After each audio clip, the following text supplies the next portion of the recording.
Hello student, welcome back online classes supreme system institute. आज हम लोग बात करेंगे फॉर्मूला बेस कुछ कॉन्सेप्ट और क्वेश्चन के साथ साथ हम लोग आज का लेक्चर काम करेंगे। प्रीवियस लेक्चर हम लोगों ने बिना फॉर्मूले के क्वेश्चंस किए थे, ठीक है।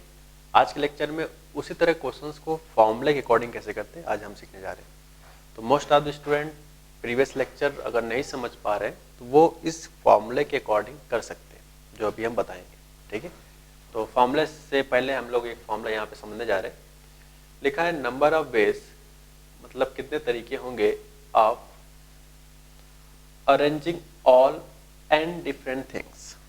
फिर से यहाँ पे इंपॉर्टेंट है, आप जिसको अरेंज करने जा रहे हो वो सारे अलग अलग होने चाहिए, सारे। तो यहाँ पे लिखा है ऑल, सभी, इन ए रो या कॉलम, यानी कि जो जितने चीज आपको दिए गए हैं वो सारे अलग अलग हों और सभी को ऑल द अरेंजमेंट रो या कॉलम में जो इसके तरीके होंगे डायरेक्टली वो होंगे n factorial, that n factorial, ठीक है। जैसे मैंने एग्जांपल लिखा है A B C D. Previous lecture का जो पहला क्वेश्चन था, प्रीवियस लेक्चर का पहला क्वेश्चन हमने स्पेलिंग लिया था ए, एक नया एग्जांपल लेते हैं ए एन डी, और मैंने कहा था कि इन तीनों लेटर से कितने वर्ड बन सकते हैं।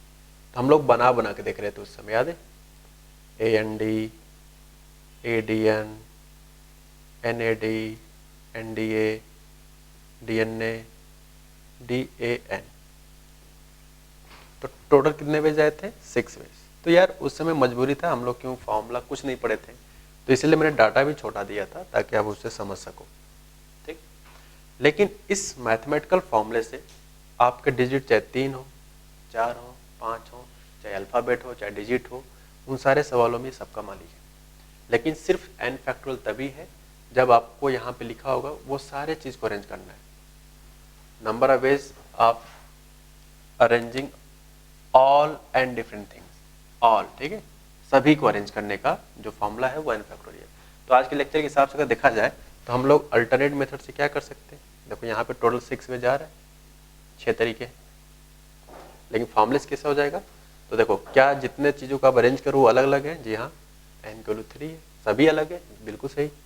तो नंबर ऑफ वेज कितना हो जाएगा, नंबर ऑफ वेज पूरा लिख लेना स्पेस कम में, तो हो जाएगा 3 फैक्टोरियल n फैक्टोरियल के अकॉर्डिंग, और 3 फैक्टोरियल को जब ओपन करेंगे तो 6 आएगा। अब देख सकते हो मैथमेटिकली हमने बना लिया। इसी तरह से ये 4 लेटर से चारों अलग अलग है, जी बिल्कुल, तो n=4 हो जाएगा।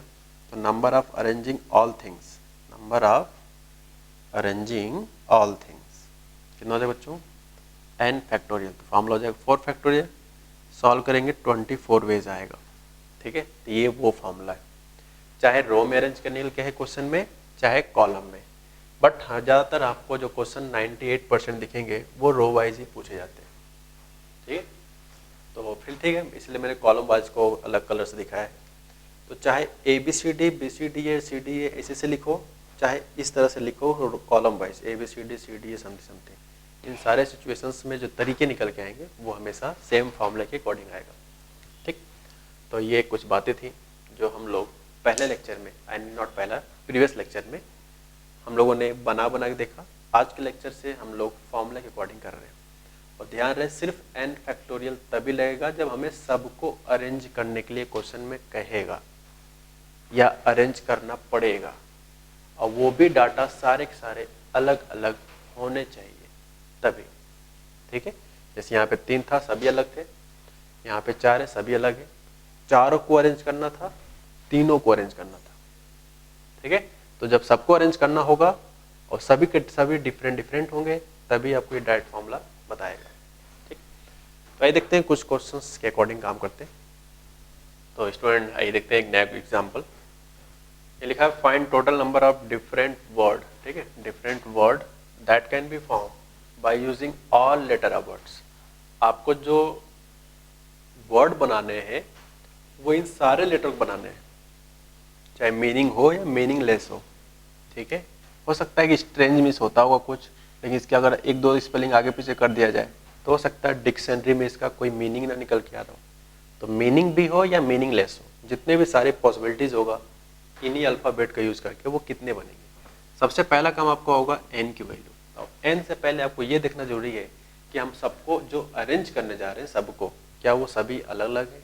आइए देखते हैं। तो यहाँ पे S दोबारा नहीं आया, T भी दोबारा नहीं है, R भी दोबारा नहीं है। इसमें हर एक अल्फ़ाबेटल दोबारा आ ही नहीं रहा है, यानी ये बात बिल्कुल सही है, हमारे अकॉर्डिंग टू क्वेश्चन वर्क हो रहा है। तो लेटर कितना आ रहा है 3 + 3 + 1, टोटल 7 लेटर्स है, मीन्स 7 अल्फ़ाबेट थे और उनके सारे अल्फ़ाबेट एक दूसरे से अलग है।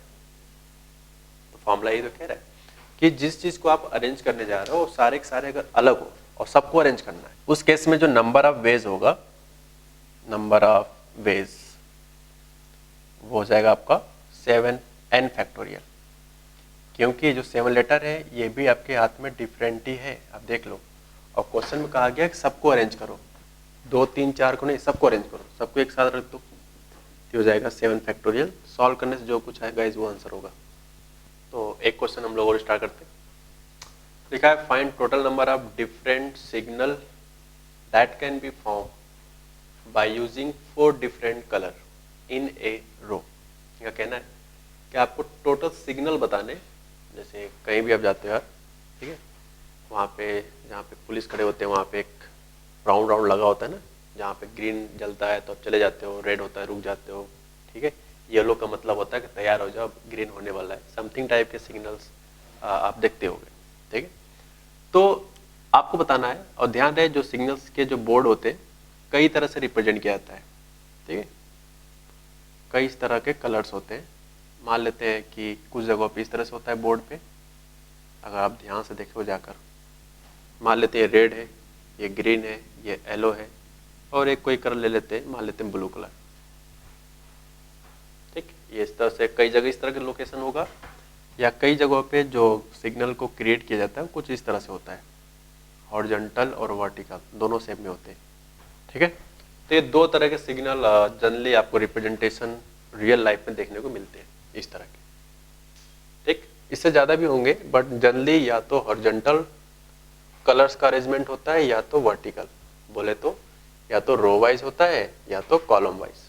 अब क्योंकि क्वेश्चन में खुद कह दिया कि भाई साहब रो वाइज बताओ, और हमें फॉर्मूला के अकॉर्डिंग पता है चाहे रो वाइज हो चाहे कॉलम वाइज हो, अरेंजमेंट हमेशा सेम होता है, ठीक है। तो अकॉर्डिंग टू क्वेश्चन अगर हम बात करें तो हमें सिर्फ एक डायग्राम बनाना चाहिए, वो भी पहला वाला, ठीक। तो इसलिए मैं इसको मिटा देता हूँ।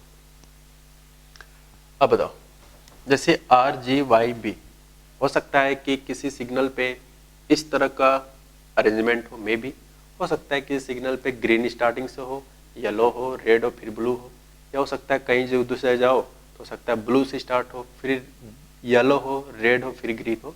तो इस तरह से कितने तरीके से अरेंज होंगे उतने ही तरीके से आपके सिग्नल बनेंगे, यानी कि नंबर ऑफ सिग्नल डिपेंड कर रहा है इसके वर्ड की स्पेलिंग के अरेंजमेंट पे। Number of different signal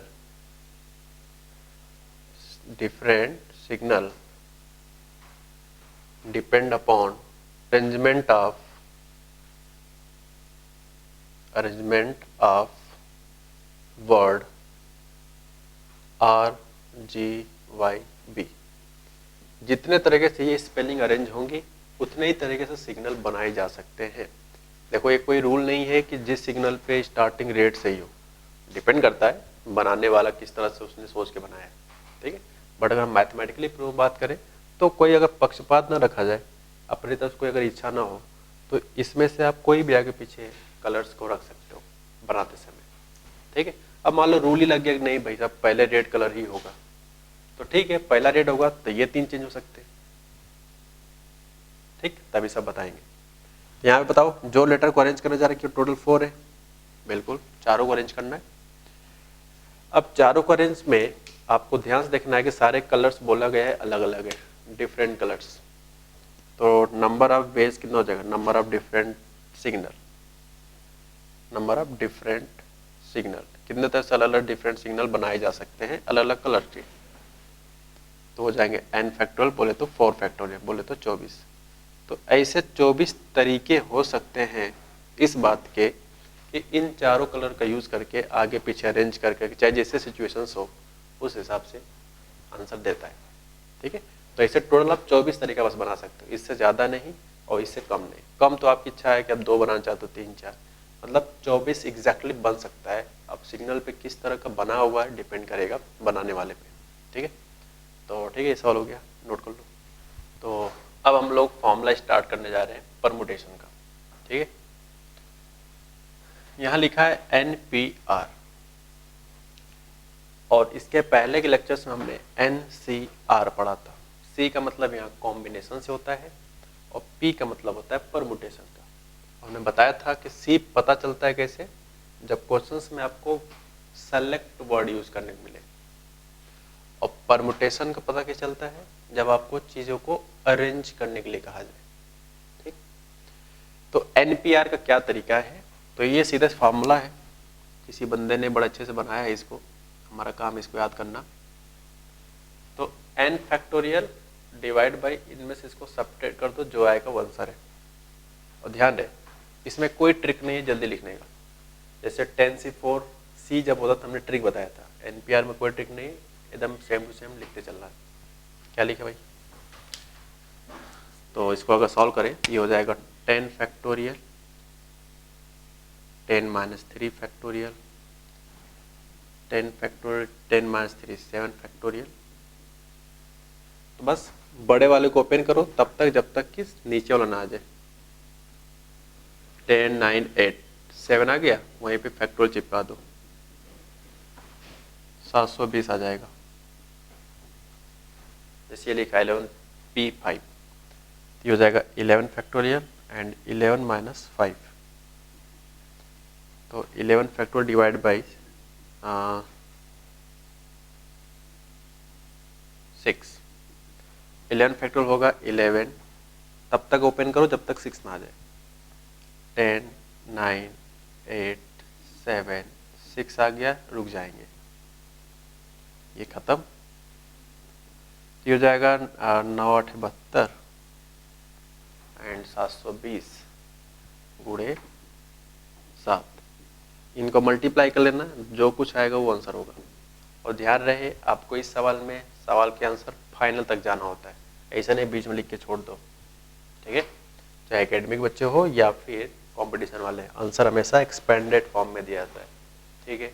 depend करता है कि ऑप्शन वाला में, बट सब्जेक्टिव वाले बच्चे जो को एकेडमी देना है वो हमेशा मल्टीप्लाई करके ही लिखे। ऑब्जेक्टिव वाले में तो हम ऑप्शन से भी देख के कर लेंगे कि मल्टीप्लाई दिया गया है तो मल्टीप्लाई कर लेंगे, अगर ऑप्शन मान लो इसी तरह से लिखा हुआ है तो हम इसी तरह छोड़ देंगे, ठीक है। बट सब्जेक्टिव वाले बच्चों को पूरा करना है। तो ये कुछ बातें थी। कई बार क्या होता है कि NPR को कुछ इस तरह से शॉर्टकट में लिखा जाता है, इसका भी मतलब यही है। PNR का मतलब होगा NPR। जैसे हमने जब कॉम्बिनेशन पढ़ाया था तो वहां भी हमने बताया था कि इस तरह सिंबल होता है, तो इसका मतलब होता है NCR। ये वाली बात हमने कॉम्बिनेशन बताया था जब NCR फॉर्मूला पढ़ाया था, ठीक है। तो मैं इसको मिटा देता हूँ। तो ये आपको सिर्फ लिखना है जितना इस समय दिख रहा है। अब हम चलते हैं कि इस NPR का मैथमेटिकल मतलब समझ गए कि फैक्टोरियल n/n-r का फैक्टोरियल। ध्यान रहे इसमें कोई ट्रिक नहीं है जल्दी से करने का, आपको पूरा एक एक करते बढ़ते जाना है, ठीक है। अगर ट्रिक बनाओ चाहोगे तो बना सकते हो, बट मुझे नहीं लगता कि इसमें आप बनाओगे तो खुद कंफ्यूज रहोगे, इसलिए मैं इसमें ट्रिक नहीं बता रहा हूँ। उसमें आसान था ट्रिक बताना, ठीक है, नोट कर लो। तो अब हम चलते हैं डेफिनेशन ऑफ NPR पढ़ने कि लैंग्वेज के क्वेश्चंस में हम कैसे डिसाइड करेंगे कि NPR लगाना है, ठीक है। तो मैंने डेफिनेशन लिखा हुआ और साथ ही साथ मैंने एक क्वेश्चन भी लिखा है, तो दोनों करेंगे एक साथ। डेफिनेशन ऑफ NPR कहा गया है कि NPR का यूज तभी करना है जब N कैसा हो R कैसा हो, उसके बारे में हमने लिखा हुआ है। इनका कहना है number of ways of arranging, देखो सिर्फ ये वर्ड इंपॉर्टेंट है, number of ways of arranging, सिर्फ ये खूबसूरत सा वर्ड है जिससे आपको पता चलेगा अरेंजिंग। और NCR का डेफिनेशन था, यहाँ पे लिखा था number of ways of selecting, सिर्फ इतना ही चेंज है कि वहां पे सेलेक्टिंग था इसलिए C लगता था, यहाँ अरेंजिंग है इसलिए P लगता है। बाकी हर डायलॉग सब कुछ सेम है, एवरीथिंग सेम, ठीक है। तो number of ways of arranging, और जब कॉम्बिनेशन पढ़े थे तो यहाँ पे सेलेक्टिंग लिखाया था, बस इतना अंतर है। तो number of ways of arranging r different things या ऑब्जेक्ट, कोई चीज हो सकता है, कोई वस्तु हो सकता है, ठीक है, out of n different things in a row is equal to n P r. देखो गाइस, रो ऑब्लिक में कॉलम भी लिख लेना, जब हम रो पढ़ाएंगे, जब कॉलम पढ़ाएंगे, दोनों के लिए सब जगह सेम होता है। बट 98% क्वेश्चन जो होता है वो रो में बनता है, इसलिए मोस्ट ऑफ द बुक में सिर्फ रो पे ज़्यादा फोकस किया जाता है, ठीक है। तो अभी हम लोग रो परमुटेशन पढ़ रहे हैं, कॉलम का भी मतलब सेम ही होता है, यानी कॉलम परमुटेशन खत्म हो गया।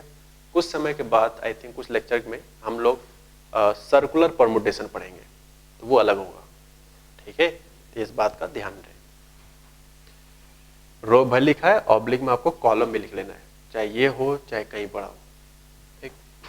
तो उसका डायरेक्ट फॉर्म लिखोगे एनपीआर, यानी कि एन में से आपको आर डिफरेंट चीज लेने हैं, और ध्यान रहे एनपीआर में जो एन हो वो खुद भी डिफरेंट हो। अब सोचो सर कुछ सेम हो गया तो क्या करेंगे, तो सेम के लिए भी हम लोग करेंगे कुछ समय के बाद, बट इस टाइम सिर्फ आपको देखना है यहाँ पे डिफरेंट, ठीक है। तो डिफरेंट थिंग्स में से आर डिफरेंट थिंग्स को अरेंज करने के तरीके होंगे एनपीआर, और एनपीआर आ गया तो मैथमेटिकली ओपन करना भी हम सिखाए हैं, ठीक है। जैसे एग्जांपल कहा गया find total number of 5 digit numbers, कितने डिजिट नंबर चाहिए, 5 डिजिट का। जैसे यहाँ पे कितना आर डिफरेंट थिंग्स लेने थे, यहाँ पे 5 डिफरेंट थिंग्स लेने, that can be form by using digit from the digit. तो देखो इसमें टोटल डिजिट कितने हैं, 3 + 3 6 + 1 7 डिजिट है, और शकल से देखो इसमें सातों डिजिट अलग अलग है, यानी अंडरस्टूड है कि डिफरेंट है, डिफरेंट है। तो भाई जो चीज ले रहे हो वो अलग अलग होना चाहिए अगर ये फॉर्मूला लगाना है तो। अब बताओ कितने डिजिट के लेके बनाना है, 5 डिजिट का। तो अंडरस्टूड है एन अगर अलग अलग है तो हाथ में से कोई भी 5 इसमें से उठाओगे वो अलग ही अलग आएगा, तो ये भी होगा 5 बहुत है सफिशिएंट लिखना। तो आपको 60 डिजिट में से 5 डिजिट लेके बनाना है, तो आंसर कितना हो जाएगा, एनपीआर के अकॉर्डिंग 7p5। 7p5 को ओपन कर लेंगे इस तरह से, तो 7 6 5 4 3 2 1, और 7 में 5 जा 2 फैक्टोरियल, 2 फैक्टोरियल को ओपन करेंगे तो 2 और 1 आएगा, तो ये कैंसिल हो जाएगा। इससे सॉल्व करने के बाद जो कुछ आएगा वही आंसर होगा, ठीक है। अब हम बात करते हैं कि क्या ये सवाल को हम लोग प्रीवियस लेक्चर के मेथड्स लगा सकते हैं, बोले तो बॉक्स मेथड। आइए देखते हैं, अब हम लोग सेम क्वेश्चन को बॉक्स मेथड्स लगाने जा रहे हैं, ठीक है, अल्टरनेटिव मेथड। तो क्या है बॉक्स मेथड, मैंने क्या कहा था बॉक्स मेथड में कि कितने डिजिट नंबर बनाने उतने बॉक्स बना लो, तो यहाँ पे आपको चाहिए 5 डिजिट का, और ध्यान रहे इसमें कहीं भी जीरो नहीं लिखा है, यानी कि हम पहले प्लेस में कोई भी ला सकते हैं, ठीक है। तो हाँ ठीक है, हो गया इतना।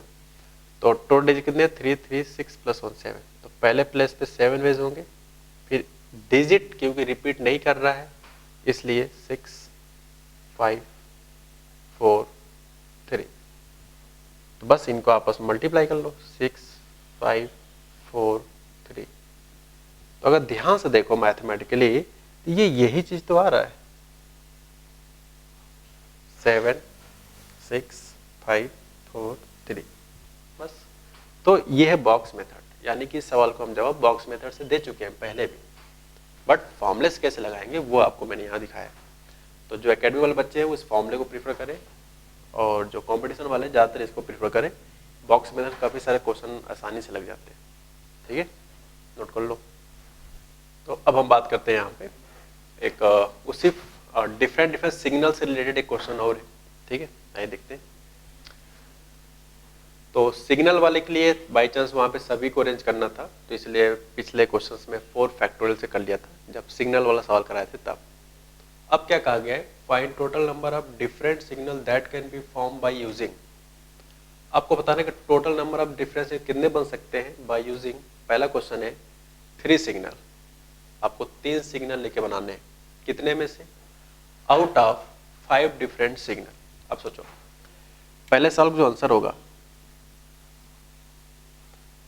आपके पास टोटल है 5 और क्वेश्चन में खुद कह दिया कि भाई साहब ये डिफरेंट सिग्नल है और कितने लेके बनाना है पहला सवाल के लिए 3 सिग्नल। तो अंडरस्टूड है जब 5 अलग अलग है तो उसमें से जब 3 लोग हैं तो भी अलग अलग आएगा। तो टोटल नंबर ऑफ सिग्नल कितना हो जाएगा, टोटल नंबर ऑफ सिग्नल कितना हो जाएगा NPR के अकॉर्डिंग ये हो जाएगा 5P3। This will be the final answer. ठीक है, सेकंड क्वेश्चन, पहला क्वेश्चन हो गया, ये आंसर है। ओपन कर लेना पूरा, इतना आंसर नहीं होगा, पूरा ओपन करके जो लिखोगे वही आंसर है। सेकंड है at least two signal out of 5 different signal, मतलब कम से कम 2 सिग्नल लेने आपको, कितने में से 5।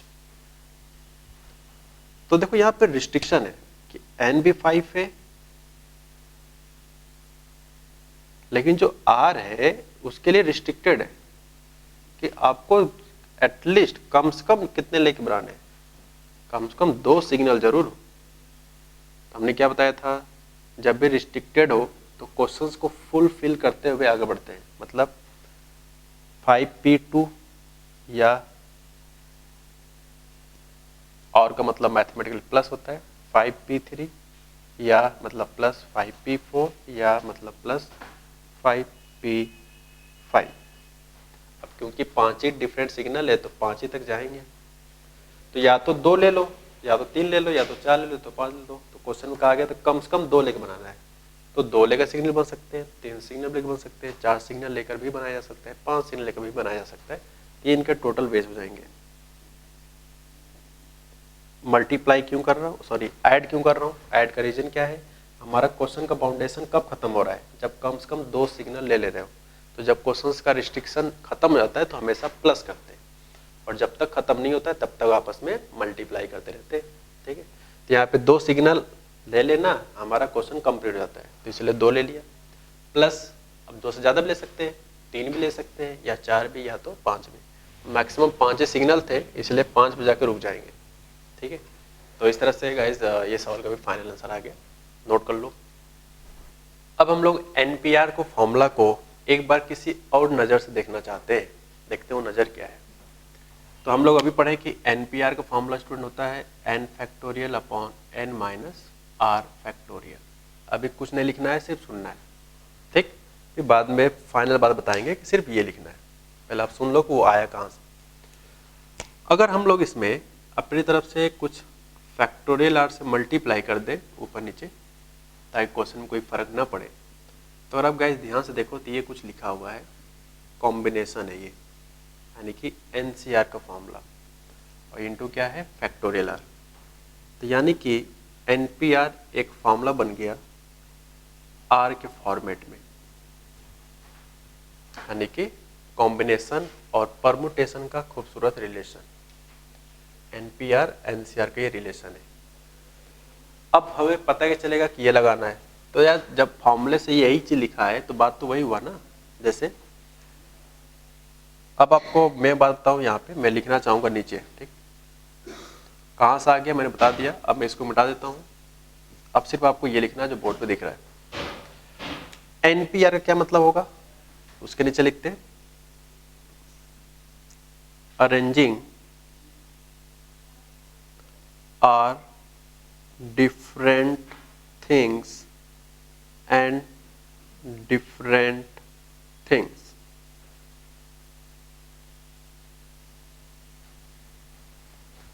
यानी कि आर डिफरेंट थिंग्स को अरेंज करना है कितने में से, एन में से, जो यहाँ लिखा होता है उसी में से हटाना होता है ना, ठीक, मतलब अरेंज करना होता है। एनसीआर क्या मतलब था, इसका डेफिनेशन क्या था, इसका मतलब है सेलेक्टिंग। तो अगर ध्यान से देखो दोनों की स्पेलिंग सेम है, सिर्फ एक डाटा चेंज हुआ है जिससे कि पता चलता है कि ये अलग है। क्या चेंज हुआ, यहाँ पे अरेंजिंग होता है तो पी होता है और सेलेक्टिंग सी होता है। अच्छा, इसका क्या मतलब है, तो मेरे पास स्पेस कम है तो मैं थोड़ा सा ये कर लेता हूँ, यहाँ मल्टीप्लाई लिख लेता हूँ। तो इसका क्या मतलब होगा, इसका मतलब होगा arranging all r different things.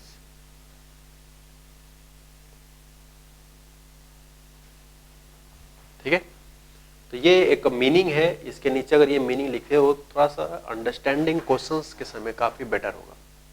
ठीक है, कोई बड़ी बात नहीं है यार, ये सब बातें तो आपको पहले से पता है। जैसे याद करो n फैक्टोरियल अभी फॉर्मूला पढ़ा आज के लेक्चर का, पहला फॉर्मूला यही था। तो यहाँ पे आर लिखा हूँ, तो आर का मतलब है सबको अरेंज करना है। ठीक है, आर डिफरेंट थिंग्स का। और ध्यान रहे इन सारे फॉर्मूले में n वाले जितने भी टर्म्स हैं वो सारे डिफरेंट हैं। ये देखो सभी डिफरेंट है, सभी डिफरेंट है, सभी डिफरेंट है। ठीक है, अगर कुछ चीजें सेम हो गई, कुछ डिफरेंट हो गया, तो उसका केस हम लोग कुछ समय बाद करेंगे। अभी जो चल रहा है सारे के सारे डिफरेंट होने चाहिए, लेटर्स हो, डिजिट हो, कुछ भी। ठीक है, नोट कर लो। तो आइए एक क्वेश्चन करते हैं हम लोग। लिखा है 3 are 8 different seat। ठीक है, there are 8 different seat placed in a row। तो ठीक है, रो बना लेते हैं। एक बंदा यहाँ बैठा है, एक यहाँ बैठा है, इस तरह से 8 सीट है। कितना हो गया? 5, एक यहाँ बना लेते हैं 6, 2 और चाहिए। ठीक है, तो इनका कहना है कि मान लो रियल लाइफ में सोच सकते हैं, मान लो किसी बस में गए बैठने के लिए, उनके जो सीट के अरेंजमेंट है वो रो में है। ठीक, और अंदर जाते हैं कितने लोग बैठने के लिए। Find number of ways of sitting 5 person. 5 अलग अलग तरह के आदमी हैं, वो गए बैठने के लिए, तो कितने तरीके से वो सीट पे बैठ सकते हैं। सपोज दैट टोटल पर्सन 5 बोला गया, ध्यान रहे। तो लेट कर लेते हैं जो पर्सन है P1, P2, P3, P4, P5। ठीक है, इनको कहा गया भाई साहब अंदर जाओ बैठ जाओ, तो ये सब अपनी इच्छा अनुसार बैठेंगे।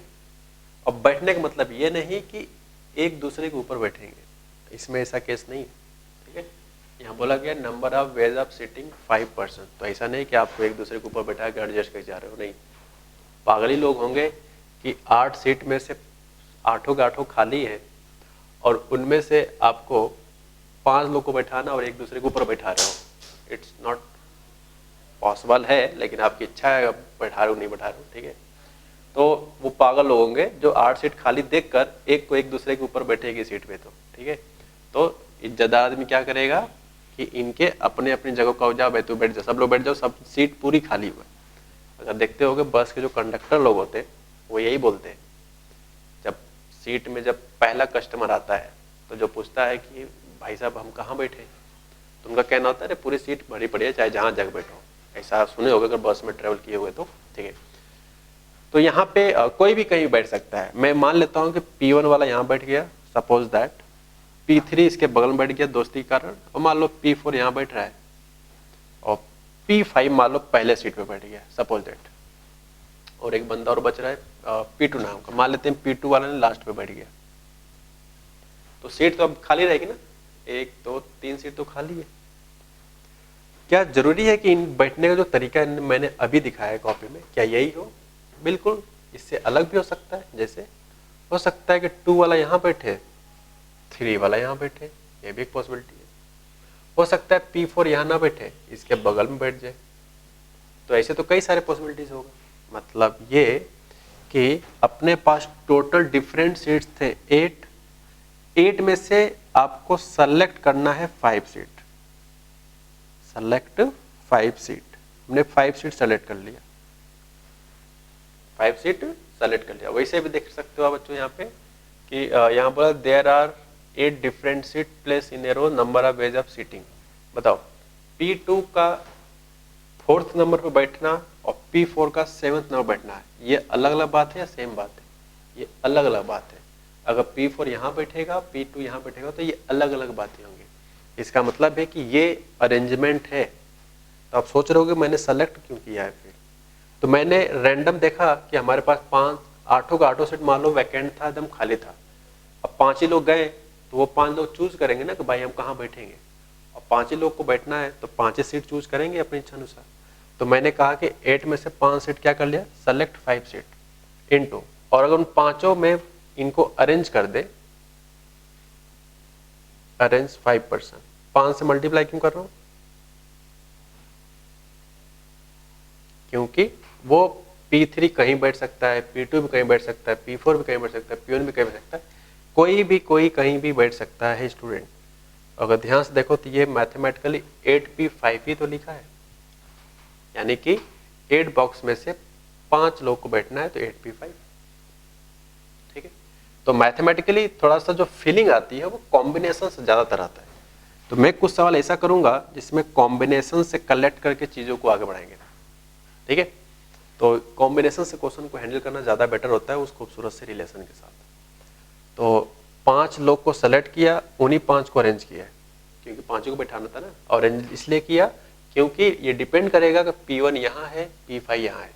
अब इसको रियल लाइफ सोचो, मान लो अगर इस समय इसका फोटो लिया जाए और फोटो को निकाला जाए तो वो बंदा पहले नंबर पे बैठा होगा P5, पहले सीट पे 5वां पर्सन बैठा होगा, और तीसरे सीट पे पर्सन नंबर पहला बैठा होगा, कोई भी हो सकता है पीछे। अब मैंने कहा कि एक काम करो, आपस में इधर उधर हो जाओ और फिर फोटो खींचो। मान लो इधर उधर हुए, मान लो P2 का नहीं भाई साहब तो अब पहले बैठेंगे, ये 5 बैठेगा, तो अब क्या होगा, तब यहाँ पे ये होगा कि अगर अब फोटो खींचा जाएगा तो इस समय जो फोटो आया होगा इसके पहले जो फोटो खींचा गया होगा ये दोनों अलग अलग रहे होंगे। तो यहाँ पे डिफरेंट डिफरेंट केसेस बनेंगे इनके बैठने के हिसाब से, ठीक है। तो ये आंसर आ गया, नोट कर लो। तो अब हम बात करते हैं यहाँ पे एक बेस्ट क्वेश्चन की। यहाँ लिखा है find total number of words, ठीक है। आपको टोटल वर्ड बताने कितने बनेंगे इन लेटर्स का यूज करके, लेकिन उन वर्ड में खासियत क्या हो उसके लिए क्वेश्चन कहा गया है कि 3 वॉवेल्स हो और 2 कॉन्सोनेंट हो, यानी कि इनडायरेक्टली वो आपको 5 अल्फाबेट का लेटर चाहते हैं जिसमें 3 वॉवेल अवेलेबल हो और 2 कॉन्सोनेंट अवेलेबल हो, ठीक है। जैसे मैं एग्जांपल दूं, जैसे मान लो लिखा है सपोज दैट लिखा है ये कुछ, जैसे 5 वर्ड है, मतलब वो एक वर्ड है उसके अंदर 5 अल्फाबेट है। अब देखो क्या 3 वॉवेल है, IOU 3 वॉवेल हो गया और LE 2 कांस्टेंट हो गया, यार ये सही है। ऐसे बहुत सारे सिचुएशन होंगे, जैसे मान लो लिखा है ENVVTO,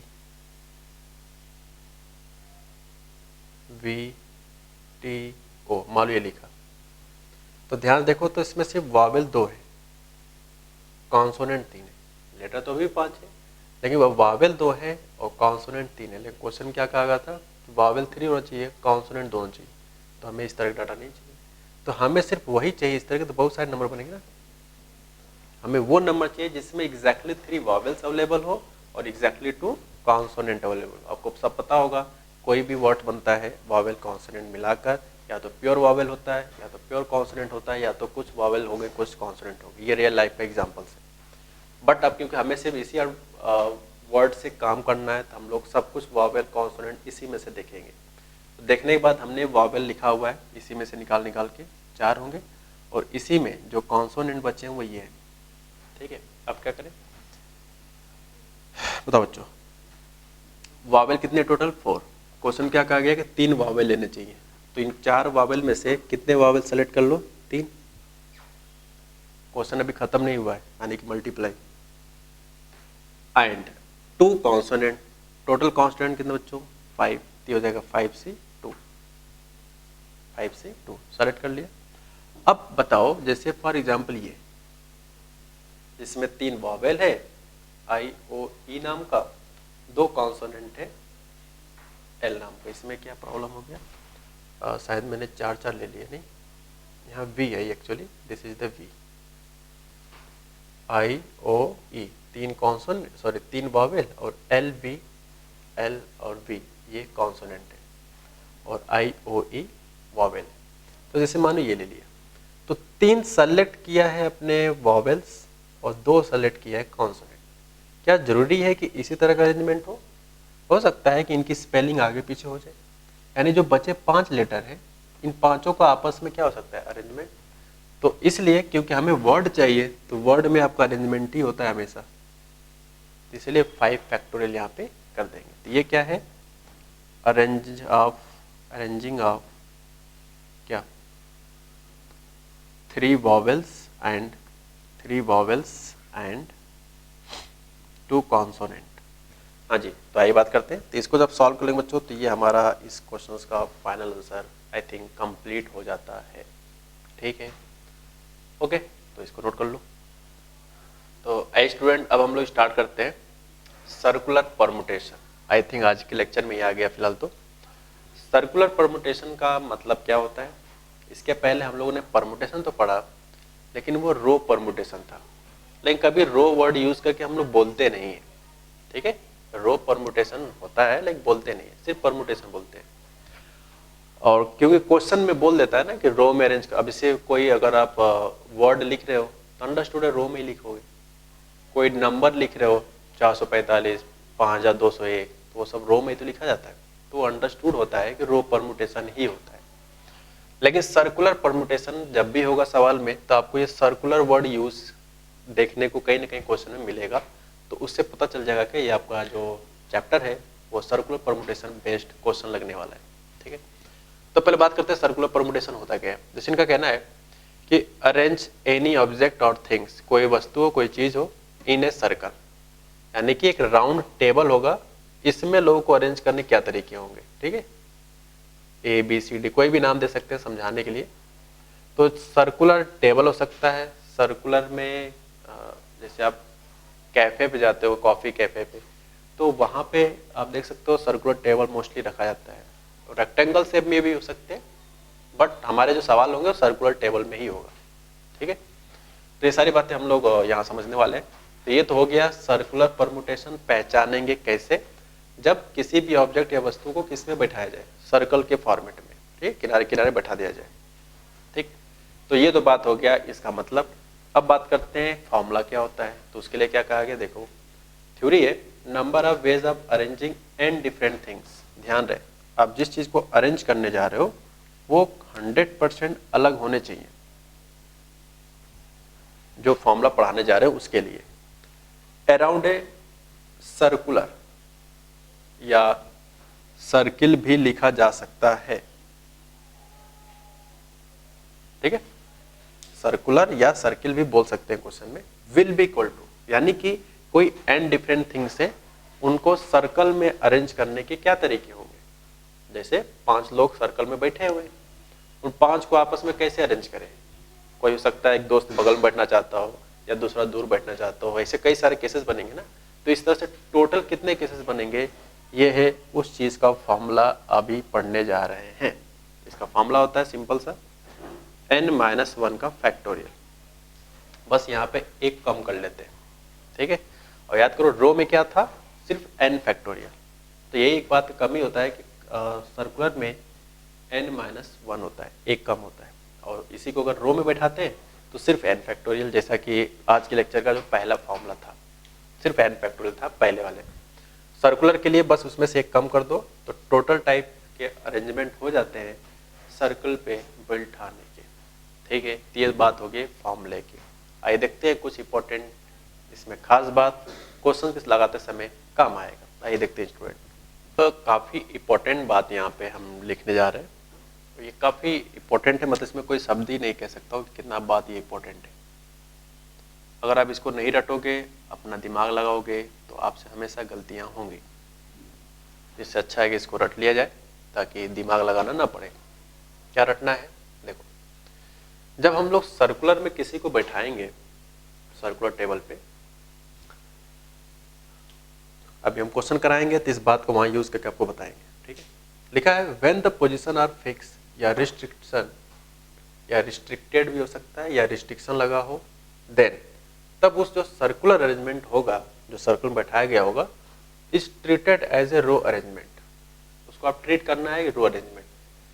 यानी सर्कुलर क्वेश्चन होगा, उस सर्कुलर में अगर कह दिया जाए कि भाई 5 दोस्त हैं, 2 दोस्त हमेशा साथ बैठना चाहते हैं, तो किसको मैंने कंडीशन बनाया, 2 दोस्त पे। तो इन 2 दोस्तों को क्या मान चलना आपको कि वो रो अरेंजमेंट है। मान लो 10 दोस्त हैं, उनको सर्कुलर में बैठाया गया, उनका कहना है कि भाई साहब जो 5 दोस्त हैं वो साथ साथ बैठेंगे, ऐसा हो गया। मे बी 5 दोस्त हैं साथ साथ बैठना चाहते हैं, ठीक। तो जो साथ साथ बैठना चाहती है मैंने बाउंडेशन बताया। इसी को हम बोल रहे हैं कि जब भी फिक्स कर दिया जाए, रिस्ट्रिक्शन कर दिया जाए, तो उसको हमेशा जिसको फिक्स या रिस्ट्रिक्शन लगाया गया हो उसी को सिर्फ आपको रो अरेंजमेंट बनाना है, बाकी सबको एज ए सर्कुलर काम करना है। ये छोटी सी बात है, ठीक। आइए देखते हैं इसमें क्वेश्चन किस तरह से होते हैं। मैं अभी इसका यूज करूंगा एक दो क्वेश्चन के बाद। आइए देखते हैं। तो चले स्टूडेंट, अब क्वेश्चन स्टार्ट करते हैं हम लोग। लिखा है there are 7 guest and 1 host. ठीक है, होस्ट लिखा है, घोस्ट होता है भूत का मतलब, ठीक है, यहाँ होस्ट है, वो लोग होस्ट पढ़ देते हैं, होस्ट। तो एक होस्ट है मतलब जैसे मान सकते हो घर, अगर घर से रिलेटेड बात किया जाए, मान लो किसी घर पे एक आदमी है, उसने डिसाइड किया कि भाई साहब हम 7 गेस्ट बुलाना चाहते हैं, इनवाइट करते हैं खाने पे, ठीक है। तो 7 बाहर से दोस्त आ गए और एक होस्ट, तो जो बुलाया है उसको होस्ट कहेंगे, जो इनवाइट करता है, ठीक है। जैसे आजकल कोई भी जब अवार्ड शो होता है टीवी इंडस्ट्री का या फिल्म इंडस्ट्री का या किसी भी इंडस्ट्री में, तो जो माइक लेके जो बोलते हैं लोग ना, उसी को होस्ट कहते हैं, ठीक है। तो कहा गया to be seated around in a circular table. Then पहला question, find total number of ways of arranging. और ध्यान रहे इन सारे सवालों में आपसे क्वेश्चंस में अरेंजिंग ही पूछा गया है और सारे डाटा का मतलब मैं पूछूं कि इस सर्कुलर टेबल पे किनको बैठाना है, 7 गेस्ट एंड 1 होस्ट। तो भाई ऐसा थोड़ी है कि जो बुलाएगा खाने के लिए वो खाएगा ही नहीं, मतलब ये भी टेबल पे ही बैठा है, ये सब अंडरस्टूड है, ठीक है। तो आप बताओ टोटल पर्सन कितने हो जाएंगे। टोटल पर्सन मतलब जो इतने लोग खाने के लिए हैं, तो 7 गेस्ट हैं और 1 लोग होस्ट है, तो टोटल 8 पर्सन हो जाएंगे इस टेबल पे बैठने का। तो पहला सवाल कहा गया है कि total number of ways of arranging, कितने तरीके होंगे, यानी कि यहाँ पे 8 गेस्ट बैठे हैं, 1 होस्ट बैठा, कहीं भी किसी तरह भी कुछ ना कुछ करके 8 लोग बैठे हुए हैं। तो सिर्फ इतना पूछा गया कि कुल कितने तरीके होंगे। तो इसका आंसर हो जाएगा 8 - 1, बोले तो 7 फैक्टोरियल। भाई फॉर्मूला क्या होता है सर्कुलर में, n - 1 का फैक्टोरियल। n की जगह पे यहाँ पे कितना है 8 है, तो टोटल 8 लोग हैं और 8 को सर्कुलर में बैठाना है, बात खत्म। तो 8 - 1 factorial will be final answer. तो ये सवाल कोई खास नहीं था, ठीक है। तो पहले सवाल का आंसर मैंने वही लिख दिया है। अब बात करते हैं सेकंड क्वेश्चन का। सेकंड क्वेश्चन कहा गया है कि in how many ways 2 particular guest are always together. अब देखो रिस्ट्रिक्शन किस पे लगा दिया गया, 2 आदमी पे। इनकी इच्छा है कि जो 2 गेस्ट आए बाहर से वो हमेशा साथ साथ बैठे उस टेबल पे। तो सपोज दैट मैंने कुछ इस तरह से किया, guest 1, guest 2, guest 3, guest 4, guest 5, guest 6, guest 7 and 1 is the host. नामकरण कर देते हैं, थोड़ा समझाने में आसानी रहेगा। मान लेते हैं G1, G2, G3, G4, G5, G6, G7 and मान लेते हैं यहाँ पे एक बंदा होस्ट है, H का मतलब होस्ट है, ठीक है। तो सेकंड सवाल के अकॉर्डिंग इनका कहना है कि 2 गेस्ट जो हैं वो हमेशा साथ साथ बैठे, ऑलवेज टुगेदर। टुगेदर की जगह पे कई बार वर्ड मीनिंग यूज करता है एडजेसेंट, कई बार यूज करता है साइमल्टेनियसली। इस तरह के 3 नए नाम इसकी जगह पे हो सकते हैं क्वेश्चंस में, ठीक है। तो जैसे इनका कहना है कि 2 गेस्ट साथ साथ बैठे, अब जैसे 2 गेस्ट तो कोई भी हो सकता है, ध्यान रहे गेस्ट को बैठाना है, होस्ट को नहीं, सिर्फ गेस्ट साथ साथ बैठेंगे। जैसे हो सकता है G7, G6 साथ साथ बैठे, हो सकता है G4 और G7 साथ साथ बैठे, तो उसके बगल में G4 को होना चाहिए। हो सकता है कि G1 के साथ G5 बैठे, तो इसके बगल में G1, G5 बैठे, ऐसा हो सकता है। ये जो थोड़ी कि नंबरिंग सबने बैठाया हुआ है, नहीं यार, कहीं भी आगे पीछे हो सकता है, वो तो नाम दे के बता रहा हूँ, गेस्ट यहाँ बैठे हैं, ठीक है। नंबरिंग इंपॉर्टेंट है कि यहाँ पे लिखा हो, मैं नंबरिंग चेंज कर देता हूँ वरना आप कंफ्यूज हो जाओगे। मैं मान लेता हूँ यहाँ को 5 बोल देता हूँ, इसको 7 बोल देता हूँ, इसको 3 बोल देता हूँ, ठीक है। जरूरी नहीं कि एकदम सेम सीक्वेंस था, इसलिए मैंने ऑर्डर आगे पीछे कर दिया। अब बताओ कि 2 गेस्ट हमेशा साथ साथ बैठे, कोई भी 2 गेस्ट, कोई बाउंडेशन नहीं, कोई भी हो सकता है। मैंने मान लिया कि वो ये 2 गेस्ट साथ साथ बैठना चाहते हैं, मैंने माना कि G2 और G5 वाले साथ साथ बैठना चाहते हैं। तो अब क्या करें भाई, अब क्या करें, मैं चाहता हूँ कि G2 G5 साथ साथ बैठे। तो अब यहीं पे लॉजिक समझना स्टार्ट करना है। अगर इसको समझ गए तो इसके आगे वाले सारे सवाल आप ऑटोमेटिक लगा लोगे, सिर्फ सेकंड सवाल को समझने का पूरा फोकस करना। तो जितने को साथ साथ बैठना होगा उसको हमेशा बॉक्स में बंद कर देना, समझने के लिए, अंडरस्टैंडिंग अच्छा होगा। अब ये कहीं भी जा सकते हैं साथ साथ, चाहे इनके बीच में, चाहे इसके बीच में, चाहे G7 G4 के बीच में, चाहे H और G3 के बीच में, कहीं भी जा सकते हैं। तो जब ये दोनों अपना चेयर उठा कहीं भी बैठेंगे ये हमेशा साथ साथ रहेंगे। तो इसको सिंगल मानना होगा कंप्लीट सर्कुलर के लिए, क्योंकि ये एक साथ जा रहे हैं ना, एक एक करके ऐसे साथ साथ जा रहे हैं कहीं भी, तो इसीलिए इसको हम एक बोलेंगे। सर्कुलर के लिए इसको एक काउंट किया जाएगा। तो मैं पूछूंगा अब कितने लोग बचे, तो 1 2 दिस इज द होस्ट, 1 2 3 4 5 6, और जिसको साथ साथ कहा गया था उसको एक डब्बे में बंद कर दो और उसको एक काउंट करो। तो टोटल कितने होंगे, तो ये था 3 3 6, और इसको सिंगल काउंट करेंगे तो हो जाएगा 6 हो जाएगा, नहीं 7 हो जाएगा ना। 1 2 3 4 5 6 लोग ये हैं और एक सिंगल, यानी कि टोटल 7। तो बताओ 7 लोग को अरेंज करने क्या तरीका है, 7 - 1 फैक्टोरियल मल्टीप्लाई, ये आपको समझना है जो मैं अब करने जा रहा हूं, इसको समझना है। अब हमने क्या कहा था, नोट करके अभी, कि जब सर्कुलर परम्यूटेशन में जब रिस्ट्रिक्शन लगा दिया जाए, तो जितने पे रिस्ट्रिक्शन लगाया जाता है सिर्फ उसी को रो तरह से अरेंज किया जाता है। मतलब रिस्ट्रिक्शन में कितने गेस्ट हैं, 2 लोग, तो 2 लोग को आपस में अरेंज करने कितने तरीके होते हैं, रो में, ध्यान रहे। यहाँ पे लिखेंगे सिर्फ 2 फैक्टोरियल, यानी यहाँ पे क्या है, arrange 2 particular guest,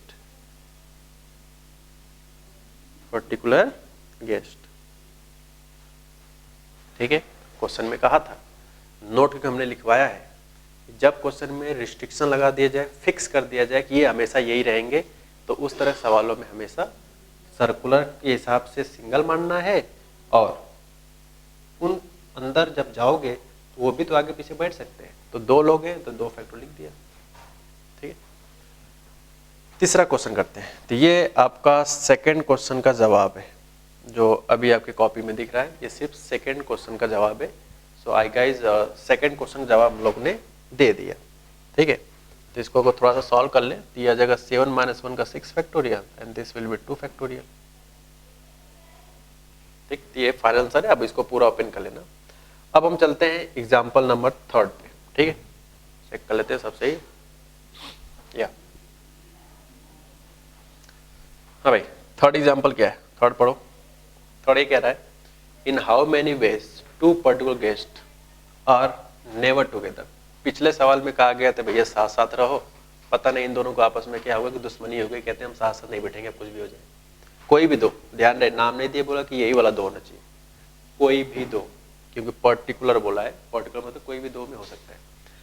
suppose that साथ साथ मान लो यही नहीं बैठना चाहते हैं, कोई भी 2 ले लो यार जो साथ साथ नहीं बैठना है। मान लो हमने कहा कि G4 G7 साथ साथ नहीं बैठना चाहते, तो इसका आंसर जो होगा, टोटल में से सब्ट्रैक्ट कर दो टुगेदर वाले, टोटल वे में से सब्ट्रैक्ट कर दो टुगेदर वाले। मतलब टोटल वे कौन सा था, पहला, तो पहला का तरीका कितना था, 7 + 1 8, यानी कि 8 - 1 माइनस टुगेदर के लिए हमने अभी बताया 6 × 2 फैक्टोरियल। तो ये हो जाएगा फाइनल आंसर, ठीक है, ये हो गया फाइनल आंसर। तो ये भी हो गया कंप्लीट। आई होप आपको ये समझ में आ रहा है। टोटल वे देखो, क्वेश्चन में पहला सवाल था, साथ साथ वाले के लिए हमने सेकंड वाले क्वेश्चन किया था, 2 particular guest are always together, तो इसलिए ये तरीका आया था, मैंने इसको घटा दिया। अब जो भी आएगा इसमें ये वो होंगे इसके जो टोटल वेज अब निकल के आएंगे, जिसमें 2 लोग कभी साथ नहीं बैठे होंगे, कोई भी 2। अब क्योंकि क्वेश्चन में गेस्ट के लिए बोला गया है, तो इसका मतलब गेस्ट ही साथ साथ नहीं बैठे होंगे, ठीक है, नोट कर लो। तो अब हम लोग लास्ट क्वेश्चन करते हैं। लास्ट में लिखा है, in how many two particular guest on either side of host.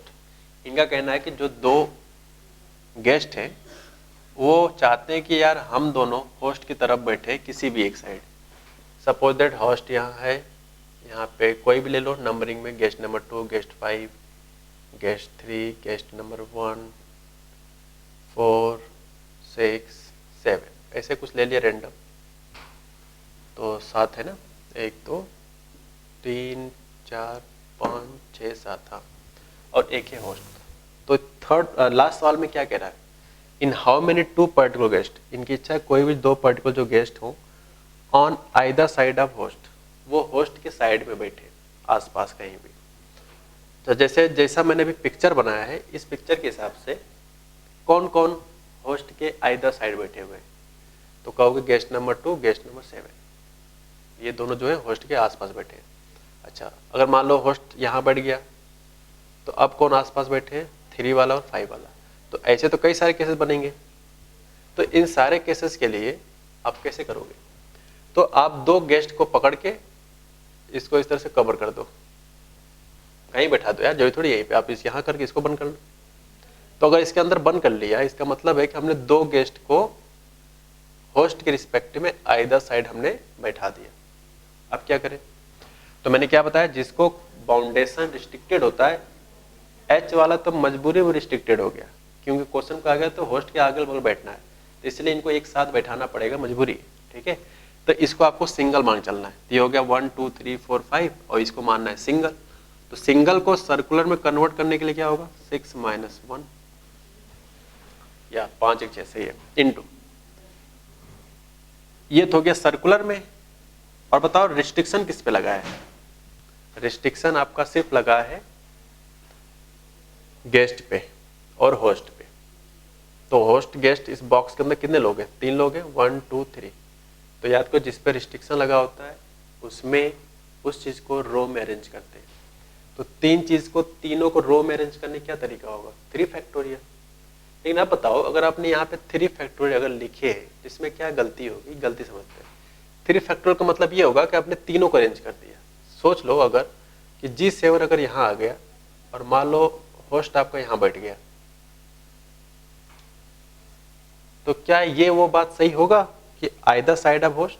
तो देखो होस्ट की तरफ स्टार्टिंग से G2 G7 तो थे, लेकिन अगर 3 फैक्टोरियल लिख दिया तो 6 तरीके बन गए। और 6 तरीके में तो ये भी हो सकता है ना कि होस्ट के बगल में सिर्फ G7 हो लेकिन G2 ना लिखा हो, ऐसा भी तो हो सकता है। इसका मतलब है कि होस्ट को हमेशा ही बीच में रहना है। सिर्फ कौन चेंज हो सकते हैं, G2 या तो G7 तरफ या G7 इंटू G2 तरफ।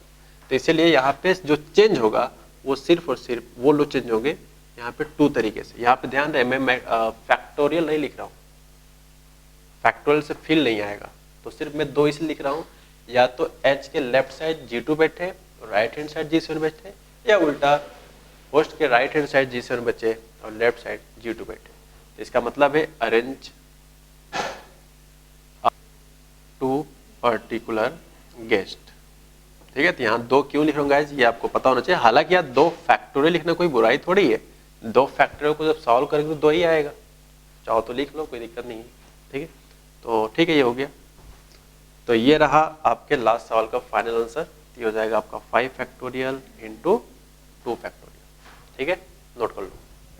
तो अब हम लोग नया क्वेश्चन करते हैं। यहाँ लिखा है find number of ways of arranging 7 boys and 5 girls around circle, no 2 girls are together. अगर क्वेश्चन में सिर्फ सर्कल तक पढ़ा जाए तो इस बात का जवाब क्या होगा, अगर मान लो ये ना लिखा होता तो, मान लो ये नहीं लिखा है, ठीक है, और कहा जाए कि 7 बॉयज है और 5 गर्ल्स है, इनको अराउंड करना है, सर्कल के अंदर बिठाना है, मतलब सर्कमफ्रेंस पे। तो टोटल कितने तरीके होंगे, तो टोटल लोग कितने हैं, 12। तो सर्कुलर में बैठाने का तरीका होता है n-1 फैक्टोरियल। 12 - 1 कर देंगे तो 11 फैक्टोरियल कंप्लीट आंसर आएगा सिर्फ सर्किल के पहले तक पढ़ने में। लेकिन ये क्वेश्चन में एक छोटी सी बात बोल दिया जिसकी वजह से क्वेश्चन थोड़ा अच्छा हो गया है, सिर्फ ये बात। ठीक है, क्या कहना चाह रहा है समझते हैं। इनका कहना है कि एक सर्कल है, इसके अंदर 7 बॉयज बैठाना है बाहर और गर्ल्स बैठाना है। तो सिर्फ बॉयज गर्ल्स बैठाने के लिए कहा जाए तब तो टोटल तरीका हो जाएगा टोटल -1 यानी कि 7 + 5 12 - 1, तो 11 फैक्टोरियल कंप्लीट आंसर आएगा। लेकिन क्वेश्चन में ये जो छोटी सी बात कहा गया इसकी वजह से क्वेश्चन अच्छा हो गया है। तो देखो इसमें रिस्ट्रिक्शन किस पे लगा है, रिस्ट्रिक्शन जो है वो लगा है सिर्फ और सिर्फ गर्ल्स पे। और मैंने कहा था कि अच्छा कितने गर्ल्स पे, वैसे तो कहने के लिए नो टू लिखा है, नो टू गर्ल्स टुगेदर, कोई भी दो गर्ल्स साथ साथ नहीं बैठ सकते, ठीक है। तो अब बताओ यहाँ पे 7 बॉयज हैं 5 गर्ल्स है और रिस्ट्रिक्शन लगा है गर्ल्स पे, ठीक है। तो किस पर रिस्ट्रिक्शन नहीं लगा है, बॉयज पे। तो बॉयज बैठा दो भाई, दिस इज द बॉयज, मान लेते हैं नंबरिंग कर लेते हैं बॉयज का, कोई रूल नहीं है कि कहाँ पे बॉयज बैठा है, ठीक है, कुछ भी हम आगे पीछे नंबरिंग कर देते हैं। सपोज दैट ये 4 है, ये 7 है, ये 6 है, अपनी इच्छानुसार टोटल 7 बॉयज को हमने बिठा दिया। अब क्वेश्चंस के हिसाब से आपको ये देखना है कि इस अगर बॉयज यहाँ बैठे हैं और क्वेश्चन के अकॉर्डिंग कोई भी दो गर्ल्स साथ साथ नहीं बैठना है, दो साथ साथ मतलब 3 भी नहीं बैठ सकती, 4 भी नहीं, पांचों भी एक साथ नहीं बैठेंगे, ठीक है। तो इनका क्या कॉन्सेप्ट है कि दो गर्ल्स साथ साथ ना बैठे। जैसे फॉर एग्जाम्पल क्या आप इन दोनों गर्ल्स को यहाँ बैठा सकते हो, मान लो गर्ल्स नंबर 3 गर्ल्स नंबर 2, तो अगर आपने यहाँ बैठा दिया तो इसका मतलब होगा कि आपने दोनों गर्ल्स को साथ बैठा दिया। अच्छा, जैसे क्या ये पॉसिबिलिटीज है, बिल्कुल है भाई, बॉयज 7 बॉयज 4 के बीच में गर्ल्स 3 बैठी है, बॉयज 4 बॉयज 2 के बीच में गर्ल्स 2 बैठा, मतलब दो गर्ल्स साथ साथ तो नहीं है, इसके बगल में बॉयज है। इसका मतलब है कि इस वर्ड का मीनिंग ये होगा कि जितने गर्ल्स हैं उनको बॉयज के गैप के बीच में बैठा दो, मतलब आप गर्ल्स को यहाँ बैठा दो, चाहे यहाँ चाहे यहाँ चाहे यहाँ, तो इस तरह से कितने पोजीशन हो सकते हैं गर्ल्स को बैठाने का सर्कल पे। तो टोटल 1 2 3 4 5 6 7, बाई चांस 7 स्पेस है, ठीक है, बाई चांस 7 स्पेस है कि अगर 5 गर्ल्स को अगर इनके बॉक्स के अंदर बैठाया जाए तो कभी भी ये गर्ल्स साथ साथ नहीं बैठेंगे, क्योंकि अगर यहाँ बैठाएंगे तो ये दो बॉयज के बीच में गर्ल्स है ही नहीं, दो एक ही गर्ल्स है, यहाँ बैठाओगे तो यहाँ भी सिर्फ एक गर्ल्स बैठेंगे, यहाँ भी यहाँ भी यहाँ भी, यानी कि अगर दो गर्ल्स साथ साथ अगर हमें नहीं बिठाना है तो सिर्फ सिंपल लॉजिक है कि बॉयज को पहले बैठा दो और दो बॉयज के बीच में एक गर्ल्स को बैठा दो, एक गर्ल्स, ताकि वहां पे कोई भी दो गर्ल्स साथ साथ ना बैठ सके, ठीक है। यहाँ पे अगर एक गर्ल्स को बैठा देते हैं, सिर्फ एक ही गर्ल्स बैठाना, दो गर्ल्स अगर बैठा दोगे बाई चांस तो गड़बड़ हो जाएगा भाई, दो गर्ल्स बैठा ही नहीं सकते हैं क्वेश्चन के अकॉर्डिंग, इसलिए मैंने यहाँ पे एक बॉक्स बनाया और हर बॉक्स में एक गर्ल्स मान लो बैठी हुई, ठीक है। तो बताओ बाउंडेशन किस पर नहीं लगा है, बॉयज पे कोई बाउंडेशन नहीं है। टोटल वेज कितने तरीके हो जाएंगे, तो बॉयज के अकॉर्डिंग 7 बॉयज है, 7 बॉयज तो अपने इच्छा अनुसार कहीं भी घूम सकते हैं, तो 7 - 1 factorial in circular permutation, in circular. अभी तक क्वेश्चन खत्म नहीं हुआ इसलिए मल्टीप्लाई। क्वेश्चन क्यों नहीं खत्म हुआ, क्योंकि क्वेश्चन हमारा खत्म हो रहा है जब दो गर्ल्स एक साथ नहीं बैठ रही हैं, ठीक है, तो इसलिए आगे बढ़ते रहे। तो अब बताओ गर्ल्स है 5, गर्ल्स है 5 और बैठने की जगह आपके पास कितने हैं, 7 है, 1 2 3 4 5 6 7, 7 स्पेस है जहाँ पे 5 गर्ल्स को बैठाना है। आई रिपीट, 7 स्पेस है जहाँ पे 5 गर्ल्स को बैठाना है। तो अब सोचो 5 ही गर्ल्स है, स्पेस 7 है, तो 7 में से कहीं भी 5 बैठ सकती हैं वो लोग, चाहे 1 2 3 4 5, हो सकता है ये दो एक जगह ना बैठे, हो सकता है यहाँ बैठे यहाँ बैठे यहाँ बैठे 3 और 4 5 6 7, ठीक है, हालांकि 5 बैठाना है तो 2 यहाँ बैठा दो 3 यहाँ बैठा दो, तो ये दोनों खाली हो जाएंगे। तो आपकी इच्छा अनुसार है ना यहाँ पे कि 7 बॉक्स में कहाँ बैठना चाहते हो, तो इसीलिए हम 7 में से 5 बॉक्स सेलेक्ट कर लेते हैं, सेलेक्ट 5 गैप, सेलेक्ट 5 गैप्स। हमने 7 गैप में से 5 गैप सेलेक्ट कर लिया और इस 5 गर्ल्स को हमने बैठा दिया और इनटू 5 फैक्टोरियल क्यों कर रहे हैं, मैंने कहा था जो रिस्ट्रिक्टेड होता है उसको हमेशा लीनियर अरेंजमेंट के तौर पे ट्रीट करते हैं, यानी कि रो अरेंजमेंट, ये मैंने भी बताया था, ठीक है। तो यहाँ पे हम लोग इसीलिए 5 फैक्टोरियल लिख रहे हैं क्योंकि रिस्ट्रिक्शन वाले जितने भी एरिया होते हैं और सर्कुलर में रिस्ट्रिक्शन जहाँ भी लगेगा उसको हमेशा आपको लीनियर की तरह ही बैठाना है। तो ये 5 फैक्टोरियल क्या है, ये 5 फैक्टोरियल आपका अरेंज 5 गर्ल्स, ठीक। तो इन सारे मल्टीप्लाई कर लोगे तो जो कुछ आएगा वही आपका आंसर होगा। तो 7 - 1 होपफुली 6 फैक्टोरियल हो जाएगा। और ये पूरा मिलाकर अगर देखा जाए, ये पूरा मिलाकर तो ये मैथमेटिकली 7p5 ही तो लिखा है, ये पूरा मिलाकर याद है। NCR फैक्टोरियल होता है NPR, वही लिखा है यार। कोई बात नहीं, अब यहाँ पे इसको एक्सपेंड कर लो, एक ही बात है, ठीक है। तो मैं इसको इस तरह लिख देता हूँ, बट एग्जाम में आपको इसको ओपन करना होगा। NPR ओपन करना हमने आपको सिखाया है। और 7p5 में इस पूरे डाटा की जगह पे लिखा हूँ, ध्यान रहे, ठीक है। तो आई होप आपको ये समझ में आया होगा। अब हम चलते हैं कुछ नए थ्योरी पे। तो आइए देखते हैं एक नया कॉन्सेप्ट। इसमें लिखा है number of different necklace, oblique में गार्लैंड लिखा है। नेकलेस मतलब होता है, नेकलेस पढ़ते जो गले का हार जो महिलाएं पहनती हैं, याद है। गार्लेट मतलब फूलों का हार, जैसे कोई समारोह हुआ शादी विवाह का, वहाँ पे। That can be form by n different bead. Bead का मतलब होता है मन का। जैसे याद करो, पहले जो राजा महाराजा तो मोती के हार पहनते थे, याद है, मोती। तो वो कुछ गोला टाइप का होता है ना, स्फेयर फॉर्मेट में, तो उसी को बीड बोल रहे हैं, ठीक है। या फ्लावर्स, ठीक, विल बी, यानी जो नेकलेस होता है नॉर्मली किसी भी बीड का हो सकता है। पहले ज़माने में कोई तो डिजाइनिंग होता नहीं था, तो सर्कल फॉर्मेट में मोती का हार हम लोग पहनते थे, कुछ इस तरह का। मैं आपको बना के दिखाता हूँ। कुछ इस तरह से हम लोग ज्वाइन कर करके मोती का हार पहनते थे। अबे कुछ अजीब बन रहा है, बट ठीक है, समझने के लिए बहुत है,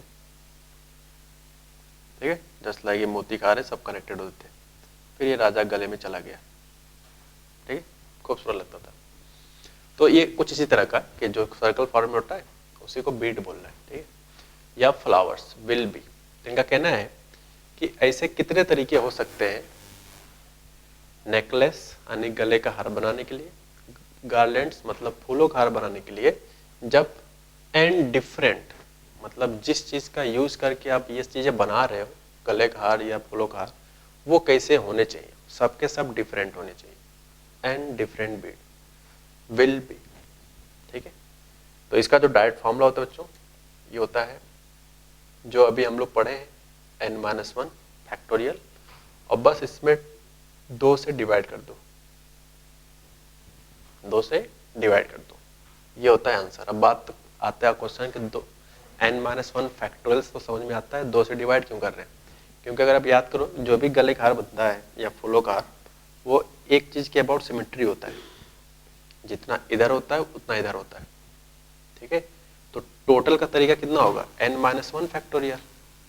और मान लेते हैं इधर वाले के नंबर आप काउंटिंग करते हैं तो x आता है, इधर वाले के वे तरीका x है, बराबर बराबर होगा जो भी होगा। तो इनको जब 2x करेंगे तो ये n-1 आएगा, तो x कितना आ जाएगा, n-1/2, यानी कुल डिफरेंट डिफरेंट जो वेज होंगे वो n-1 फैक्टोरियल डिवाइड बाई 2 आएगा, ठीक है। तो ये डिवाइड बाई 2 होने का सिर्फ रीजन है। अच्छा, कई बुकों में इस तरह से लिखा होता है कि आपको डिवाइड 2 वहां करना होता है उस पर्टिकुलर पॉइंट से लेफ्ट, यानी कि क्लॉकवाइज एंटी क्लॉकवाइज जाने पे, अगर दोनों तरफ की सिचुएशन सेम है, सेम मतलब ये चीजें गले के हार फूलों के हार में ही होता है पॉसिबिलिटी, तो उस केसेस में डिवाइड बाई 2 करते हैं। कई बुकों में क्लॉकवाइज एंटी क्लॉकवाइज बोल के पढ़ाया जाता है, ठीक है। हाँ भाई, फॉर्मूला हो गया, चलो सॉल्व करते हैं। इन how many veg a wedding garland, wedding मतलब विवाह, पता ही होगा विवाह समारोह का, गार्लैंड मतलब फूलों का हार बनाना है, शादी के लिए फूलों का हार बनाना है, लेकिन किस चीज से बनाना है, can be form out of 18 flowers. उसके पास 18 फ्लावर है। तो देखो, अगर मैं ये बात ना बोलूं, सिर्फ बोलूं कि 18 फ्लावर्स, तो 18 फ्लावर्स में तो कई सारी बातें हो सकती हैं कि क्या 18 फॉर्मूले सेम है, मतलब फ्लावर सेम है, या डिफरेंट डिफरेंट है, या कुछ सेम है कुछ डिफरेंट है, ये सारी पॉसिबिलिटीज होती है, ठीक है। हो सकता है कि यार 18 में से 10 गेंद ऐसे कुछ भी ले सकते हैं, गुलाब का फूल है, फिर उसमें से 5 मान लो कुछ भी ले लो यार, फ्लावर के नाम आप जानते ही होंगे, ठीक है। तो उसमें 18 डिफरेंट डिफरेंट भी हो सकते हैं, 18 सेम भी हो सकते हैं, 18 में कुछ हो सकता है डिफरेंट डिफरेंट नेचर्स के फूल्स हो, मे भी ऐसा हो सकता है, फ्लावर्स हो, ठीक है। तो उन सारे सिचुएशंस में हमारा थ्योरी क्या कहता है कि जो चीज हो पहली बात को डिफरेंट होनी चाहिए, तभी हमें लगाए, वरना नहीं लगाएंगे। तो ये डिफरेंट के लिए ही है, सेम के लिए नहीं है, नहीं कुछ डिफरेंट नहीं कुछ सेम के लिए, ये सारे के सारे डिफरेंट होने चाहिए, ठीक है।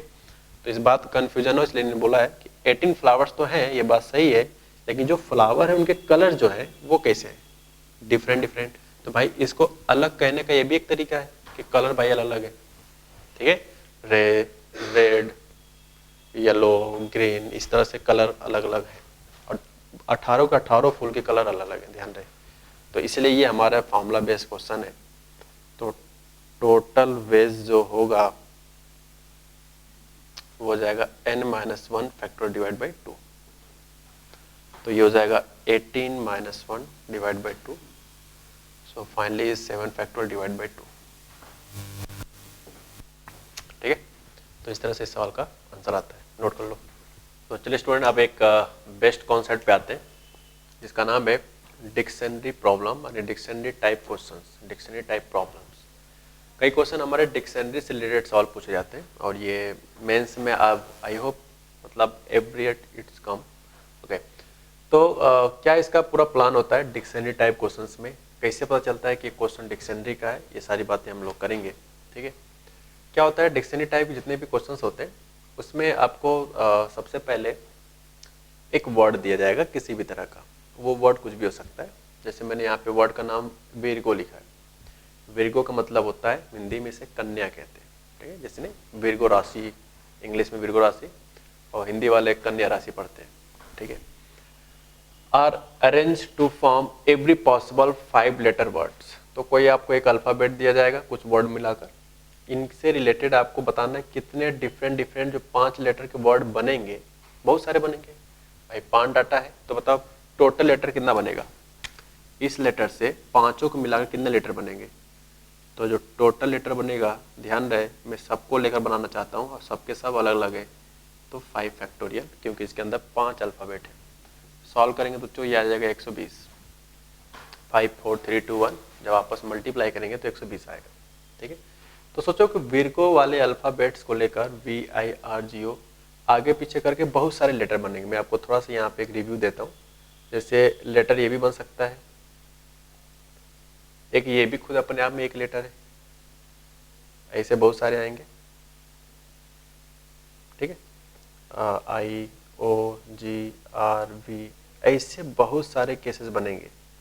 तो इस तरह से जब केसेस बनेंगे तो टोटल कितने बनेंगे, जब इस तरह से काउंटिंग करेंगे तो 1 2 3 करके, तो इस तरह से टोटल 120 लेटर्स बनेंगे। ठीक है, 120 लेटर बनेंगे। ठीक, यानी कि आपका 120 लेटर में से आपको डिक्शनरी में बताना है किसका rank. Now if all this word are arrange as in dictionary, ये जितने भी वर्ड हमने लिखा है रैंडम लिखा है, बट इनका कहना है कि अगर इसको हम डिक्शनरी में लिखें, अगर डिक्शनरी ऑर्डर में लिखे, तब आपको बताना है कि रैंक मतलब होगा यहाँ पे लोकेशन, किसका, कौन से वर्ड का। तो यहाँ पे इन्होंने एक अपने तरफ से एक वर्ड दिया है कि रिवोक का आपको बताना है कि लोकेशन कहाँ पे आएगा, कौन से नंबर पे आएगा। अगर इसको डिक्शनरी ऑर्डर में रखा जाए तो ये इंपॉर्टेंट स्टूडेंट, अगर ये ना दिया जाए तो हम कुछ भी नहीं कह सकते। ये डिक्शनरी ऑर्डर के रूल के अकॉर्डिंग ही आपको बताना है। अब बात करते हैं डिक्शनरी ऑर्डर का रूल क्या है। तो अगर आप कभी भी पास्ट टाइम में कभी भी अगर आप डिक्शनरी खरीदते हो या प्रेजेंट टाइम में आपके पास अवेलेबल है, तो आप डिक्शनरी अगर ओपन करके देखो, उसमें एक रूल होगा कि डिक्शनरी का जो पहला लेटर होता है वो कैपिटल ए से, जितना पॉसिबिलिटीज ऑफ वर्ड बन सकता था पहले ए से सारे कंप्लीट बनेंगे। जब ए से खत्म हो जाएगा फिर अगला बी से सारे कंप्लीट बनेंगे, आगे पीछे कोई भी हो, स्टार्टिंग बी से होगा। फिर बी से जितना पॉसिबिलिटी डिक्शनरी में बनाना चाहिए था बन गया, फिर सी से होता है, इस तरह से होता है। मतलब अगर डिक्शनरी में आपको मान लो कोई स्पेलिंग आपको सर्च करना है, सपोज दैट इसका कि टेस्ट मीन्स क्या होता है, अगर मान लो इसको आप सर्च करना है या कुछ भी ले लो, चलो मैंने ये ले लिया। तो कुछ बच्चों को रूल नहीं पता होता है डिक्शनरी में, तो वो क्या करते हैं डिक्शनरी उठाते हैं, उसका एक एक पेज पलटते रहते हैं। ठीक है, लेकिन ये तो बेवकूफ़ पे बनती हुआ ना यार, क्योंकि डिक्शनरी का रूल क्या है कि अगर पहला लेटर टी है तो आपको सीधे सीधे उसी पेज पे जाना है जिसमें टी से स्टार्ट किया गया हो, क्योंकि रूल के अकॉर्डिंग पहले ए से खत्म होता है, फिर बी से, फिर सी से, फिर डी से, फिर E F G H I जे के, ऐसे करते करते जहाँ टी से स्टार्टिंग वाला होगा उसी पेज में आपको जाकर टी वाला सर्च करना है। अब टी के बाद उसी के आगे अब आपको देखना कि ई कहाँ लिखा है, फिर उसी आगे देखना एस कहाँ लिखा, टी लिखा है, इस तरह सर्च करते करते तब जाकर आपको टेस्ट मिलता है। ठीक है। तो डिक्शनरी का रूल ये होता है कि इनके जो वर्ड लिखे होते हैं किसी भी स्पेलिंग का, डिक्शनरी में अगर आप देखोगे तो उसमें अल्फाबेटिकल ऑर्डर में लिखा होता है। अल्फाबेटिकल ऑर्डर मतलब ए के बाद ही बी आएगा, बी के बाद ही सी आएगा, सी के बाद डी, ई, एफ, जी, एच, आई, जे, के, एल, इस तरह से जेड तक पढ़ते हैं हम लोग, ठीक है।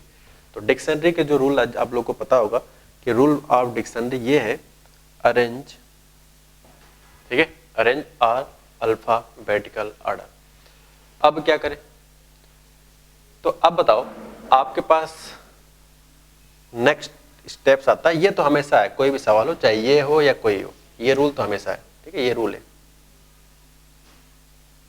रूल ऑफ डिक्शनरी का, कि जितने भी लेटर्स होते हैं वो हमेशा अल्फाबेटिकल ऑर्डर में ही लिखे होते हैं, ये रूल है डिक्शनरी का, मेरा नहीं, डिक्शनरी का।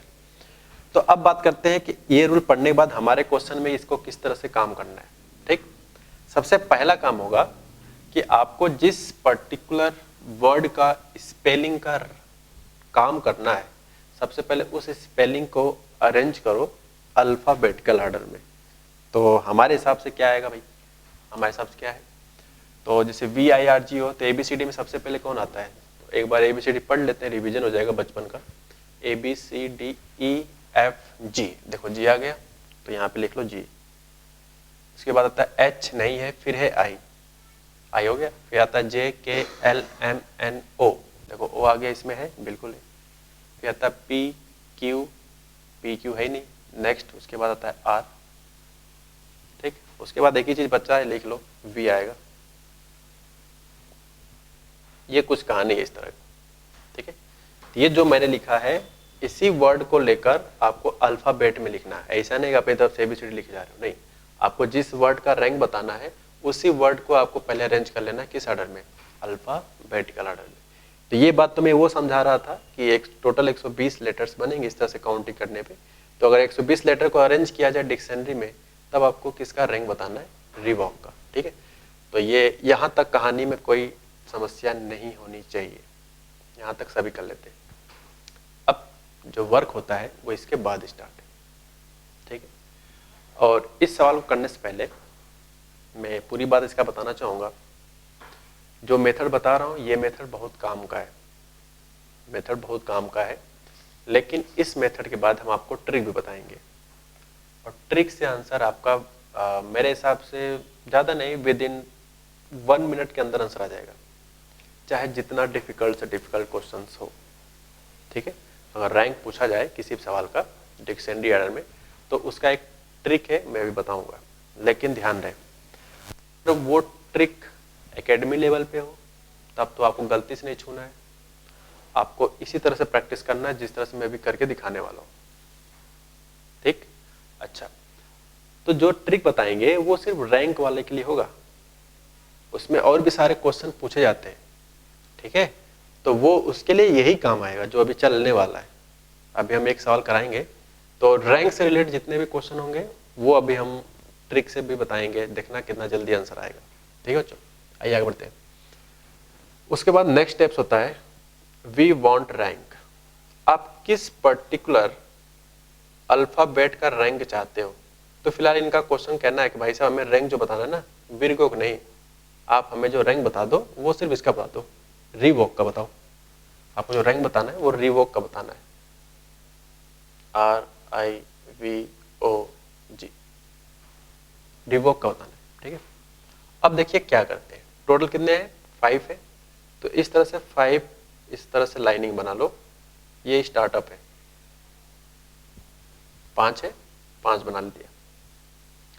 और हमें पता है कि इसकी जगह पे यही लेटर आने वाले हैं, लेकिन कैसे आएंगे ये डिपेंड करेगा आपके वर्ड का ऑर्डर क्या है डिक्शनरी में। तो हमारे वर्ड का जो ऑर्डर है वो कुछ इस तरह का है कि स्टार्टिंग जी है, फिर आई है, फिर ओ है, फिर आर है, फिर वी है। तो स्टार्टिंग किससे हो रहा है, जी से, यहाँ पे लिखेंगे जी, ठीक, जी से स्टार्ट हुआ, यहाँ लिखेंगे जी। अब इस जी को फिक्स कहेंगे, क्या करेंगे, फिक्स। फिक्स करने के बाद अब आपको देखना है कि क्या पहले प्लेस पे हमें जो रैंक चाहिए वो आता है कि नहीं आता है। तो देखो पहले प्लेस पे तो आर लिखा है, हमें तो जी मिल रहा है, तो इसीलिए ये कहेंगे कि ये रैंक में नहीं आ रहा है। ठीक है, पहले प्लेस में हमें आर चाहिए लेकिन डिक्शनरी ऑर्डर में जी आ रहा है, तो इसे फिक्स कर देंगे। अब कितने वैकेंट स्पेस बचे? 4। अब इन 4 लेटर में क्या क्या आया होगा, सोच के देखो। इन 4 लेटर में क्या क्या आया होगा? जी छोड़ दो, चाहे जी यहाँ सोच लो, चाहे यहाँ से कहीं से सोच लो, एक ही बात है। मान लो जी आ गया पहले, तो अब जी तो दोबारा आएगा नहीं 4 जगहों पे, तो अब कितने लेटर बचे? 1 2 3 4। क्या चारों लेटर अलग अलग है जी को छोड़ने के बाद? बिल्कुल। 4 लेटर को अरेंज करने का कितना तरीका होता है? 4 फैक्टोरियल। ये फिक्स है, फिक्स है मतलब इसका जो वेज होगा वो 1 होगा, तो 1 और ये है 4 फैक्टोरियल, मल्टीप्लाई करेंगे तो 4 ही फैक्टोरियल आएगा। कहने मतलब है फिक्स पे ध्यान ना दो, जो वैकेंट स्पेस है सिर्फ इसी पे ध्यान दो। ठीक, फिर लिखेंगे, जब जब इसके नीचे लिखेंगे डिक्शनरी ऑर्डर में लिखेंगे, तो जी से बनने वाले कुल लेटर बन चुके। अब है आई। अब चेक करो, क्या हमें फर्स्ट प्लेस पे आई चाहिए? नहीं, हमें तो फर्स्ट प्लेस पे आर चाहिए, तो इसलिए इसको कर देंगे फिक्स। फिर से 4 स्पेस बचा, तो अब सोचो कि पहले प्लेस पे आई आ चुका, तो अब 4 लेटर बचे, तो 4 फैक्टोरियल। ठीक, अब क्या करें? आई के बाद अब क्या आएगा? ओ। इसमें जब जब भी लिखेंगे डिक्शनरी ऑर्डर को देख के ही लिखेंगे। पहला प्लेस जी था, फिर हमने देखा कि क्या हमें जी चाहिए? जी नहीं, तो जी नहीं चाहिए इसलिए फिक्स किया। फिर आगे बढ़ा, जी के बाद इसमें आई आता है, फिर देखें क्या इसमें आई पहले नंबर पे है? नहीं है, इसलिए इसको फिक्स किया। अब आई के बाद क्या आ रहा है? ओ। अब चेक करो, क्या ओ पहले नंबर पे चाहिए? क्या नहीं, इसलिए इसे फिक्स करेंगे। फिर से 4 स्पेस, तो मान लो ओ अगर आ गया तो 4 कौन को बचेंगे? आर आई भी। ओ मान लो यहाँ आ गया तो 4 लेटर तो बच रहे, यहाँ पे आ जाएगा 4 फैक्टोरियल।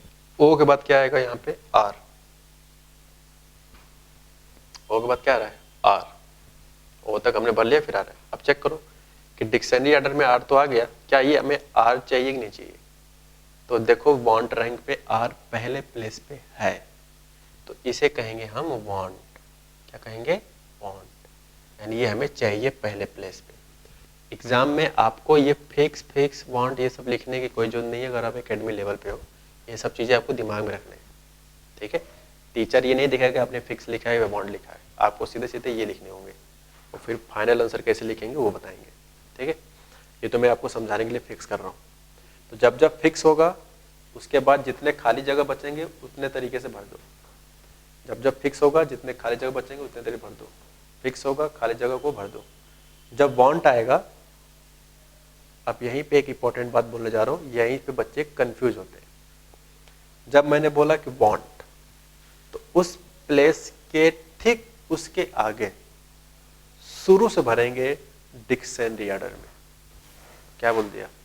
मैंने ये बोला जब भी आपका लेटर डिक्शनरी ऑर्डर में भरते समय आपके रैंक से मैच करना लगे तो उसको वांट लिखेंगे और उसके आगे फिर भरेंगे, लेकिन डिक्शनरी ऑर्डर में। तो यहाँ पे डिक्शनरी ऑर्डर अब कहाँ से स्टार्ट हो रहा? फिर से जी से चलना पड़ेगा, और यही प्रोसेस चलते रहना है। फिर आर से हो गया, वांट आया, अब हम वी नहीं लिखेंगे, यहाँ पे वी नहीं लिखा जाएगा। अब वांट अगर आ गया तो फिर शुरू से स्टार्ट करेंगे। ठीक है, तो शुरू से कहाँ से स्टार्ट करें? अब फिर से जी से स्टार्ट करें। अब फर्स्ट प्लेस तो हमारा मैच कर गया, फर्स्ट प्लेस तो हमारा मैच कर गया। अब हमारा मेन टारगेट है सेकंड प्लेस को मैच कराना। तो देखो सेकंड प्लेस पे जी आ रहा है, लेकिन यहाँ पे क्या चाहिए? आई, तो ये तो नहीं मैच किया, इसका मतलब इसे फिक्स कहेंगे।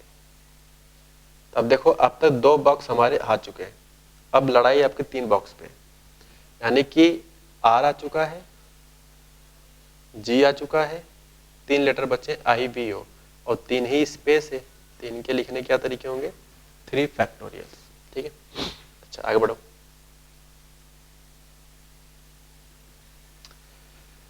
वांट वाले को हमेशा कॉपी करते चलना है, वांट वाले को हमेशा कॉपी करना है। जब जब वांट आएगा नीचे वही लिखना है, क्योंकि वही तो हमें चाहिए, आगे कोई छिड़काई नहीं है। वांट के नीचे हमेशा वही कॉपी कर देना, जितने भी केसेस बनते रहेंगे। चलो भाई, जी फिक्स किया था, अब जी को हटाते हैं। अब जी के बाद अगला डिक्शनरी में क्या है? आई। अब चेक करो क्या सेकंड प्लेस पे आई चाहिए? बिल्कुल चाहिए। तो अब क्या करेंगे? यहाँ पे वांट, ये तो अपना वैसे भी वांट है, ऊपर लिखा है, आप चाहो तो नीचे लिख लो। तो अब ये वाला वांट चाहिए, तो जब जब वांट आएगा उसके आगे चलना है लेकिन डिक्शनरी ऑर्डर में। यही छोटी सी बात है, फिर बोल रहा हूँ, जब जब वांट आ जाए फिर से उसी वाले गैप में भरना है लेकिन डिक्शनरी ऑर्डर में। तो आई आ गया, अब उसके बाद आप डिक्शनरी ऑर्डर में फिर से क्या लिखेंगे, जी से। तो अब इस जी को कहेंगे ये है फिक्स। अब कितने बॉक्स बचे हैं, 2। कितना तरीका, 2 तरीका। ठीक, अब मेरे पास यार स्पेस नहीं है, मैं इसको यहां लिखना चाहूंगा। आर हमारा सही है, आर भी चाहिए था। अब बताओ, फिक्स जी वाला लोकेशन था। अब जी के बाद डिक्शनरी ऑर्डर में क्या आएगा, आई। तो सोचो, अगर आपने यहाँ पे आई लिख दिया तो क्या प्रॉब्लम हो गया, आपके पास लेटर में तो आई एक ही है, तो ये आई तो अब दोबारा आ ही नहीं सकता। तो इसलिए अब इस आई के बाद किसका नंबर आता है, ओ का। ठीक, फिर से बोलता हूं, मैंने क्या कहा था, फिक्स वाले लोकेशन को उसी जगह पे लिखते रहेंगे डिक्शनरी ऑर्डर पे। तो जी के बाद अगला ऑर्डर था डिक्शनरी में आई का, तो आई लिख सकते थे, लेकिन आई आपका पहले ही आ चुका है और हमारे लेटर्स में सिर्फ एक ही बार आई आया है, इसलिए दोबारा नहीं आएगा। तो अब आपको आगे बढ़ना है, अब बढ़ेंगे ओ पे। ये है फिक्स। फिक्स क्यों कह रहा हूँ, क्योंकि थर्ड प्लेस पे हमें वी चाहिए, लेकिन यहाँ पे आ रहा है ओ। तो फिर से 2 बॉक्स बच गया, आर चाहिए था, आई चाहिए था, ओ के बाद है आर, ओ के बाद है आर, लेकिन एक आर, एक ही आर है और वो आर हम शुरू से लिखे हुए हैं, तो इसलिए दोबारा आर नहीं आएगा। तो इसके बाद का नेक्स्ट नंबर आता है वी। अब देखो वी वांट है, देखो यहाँ वी हमें चाहिए थर्ड नंबर पे। तो अभी तक हमने 3 नंबर बना लिया है, आर आई वी। अब क्या बचा, वांट आ गया। अब 2 स्पेस बचे, लेकिन वांट आता है तो तुरंत हम शुरू से भरना स्टार्ट करते हैं। तो इसके बाद क्या भरेंगे हम लोग, जी। ठीक, तो जी आ गया। अब कितना स्पेस बचा, 1 स्पेस, तो यहाँ पे आ जाएगा 1 फैक्टोरियल। और आप बता सकते हो कि यहाँ पे 1 कौन आया होगा, ये भी बता सकते हो, क्योंकि अब तो यार एक ही जगह बचा है, अब तो कॉमन से सभी बता सकते हैं। आर आ गया, आई आ गया, वी आ गया, जी बचा, एक ही स्पेलिंग बच रहा है जो छूट रहा है, ओ नाम का। लेकिन आपको ओ जी के बाद पहले चाहिए, जी ओ के बाद चाहिए, लेकिन यहाँ क्या बन गया, रिविगो, नहीं जी ओ आ रहा है। आपको क्या चाहिए, ओ पहले चाहिए, जी बाद में चाहिए। तो इस तरह का सिस्टम हमेशा सेट होगा डिक्शनरी वाले में। तो आपको हमेशा क्या करना होगा, लास्ट में जब इतना सेट हो जाए, जब सारे इस तरह की जो लाइनिंग खचा था उसमें सारे जब भर जाए, और अगर वो सारा जितना भी डेवलप हुआ वर्ड, अगर वो अपने वांट वाले रैंक से नहीं मिलता है एग्जैक्टली, जैसे अभी एग्जैक्टली नहीं मैच कर रहा है, सिर्फ लास्ट के 2 गड़बड़ कर रहे हैं, तो इस सिचुएशन में आपको हमेशा इनके अल्फ़ाबेट को इंटरचेंज कर देना होता है। मीन्स व्हाट टू से, तो मैं यहाँ पे ये कहना चाह रहा हूँ कि लाइक दिस, थोड़ा स्पेस कम है, मैं कहाँ बताऊँ। आई होप आपने ये सारी बातें लिख लिया होगा, मैं फिर भी एक बार मिटा देता हूँ। एक काम कर लेते हैं, मैं यहाँ लिख के दिखा देता हूँ, थोड़ा बहुत दिख रहा होगा।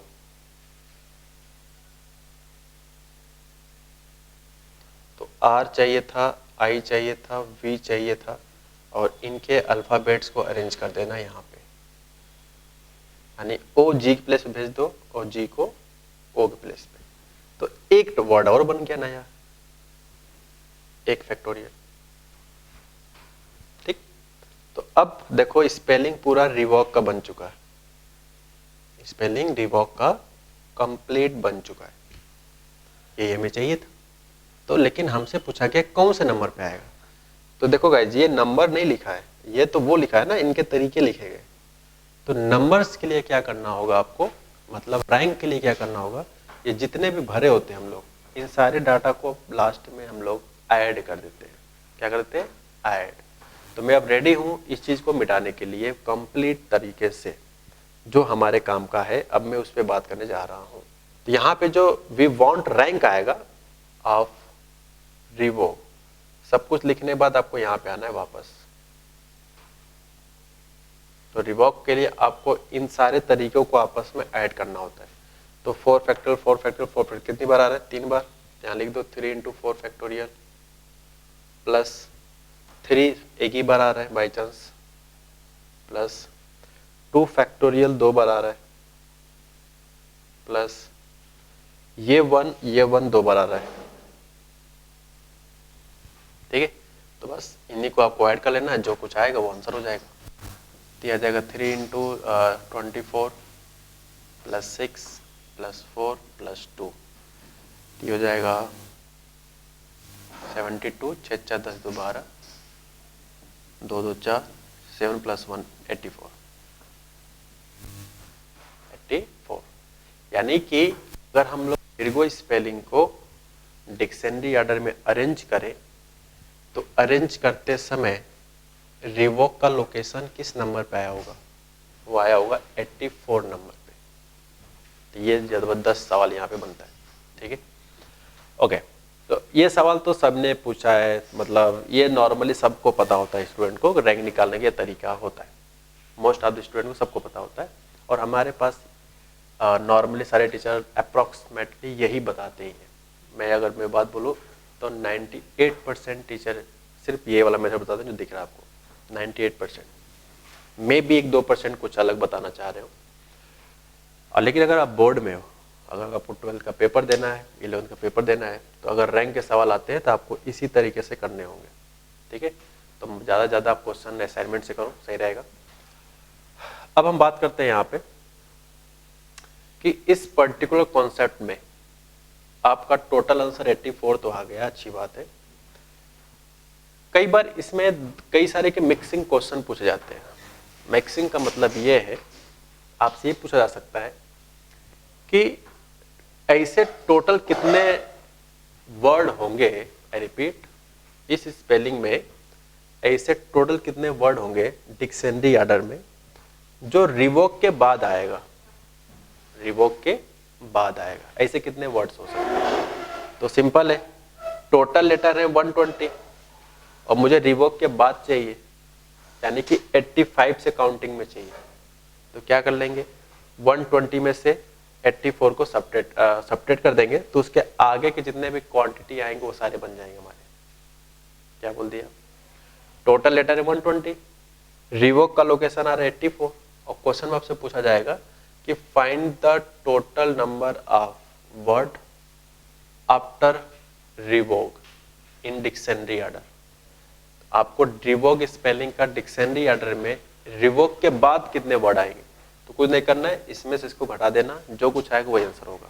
ठीक है, घटा के देख लो यार, कोई बुराई वाली बात थोड़ी है। तो इसमें सब्ट्रैक्ट करेंगे तो आएगा 6 और वहां बचेगा 36,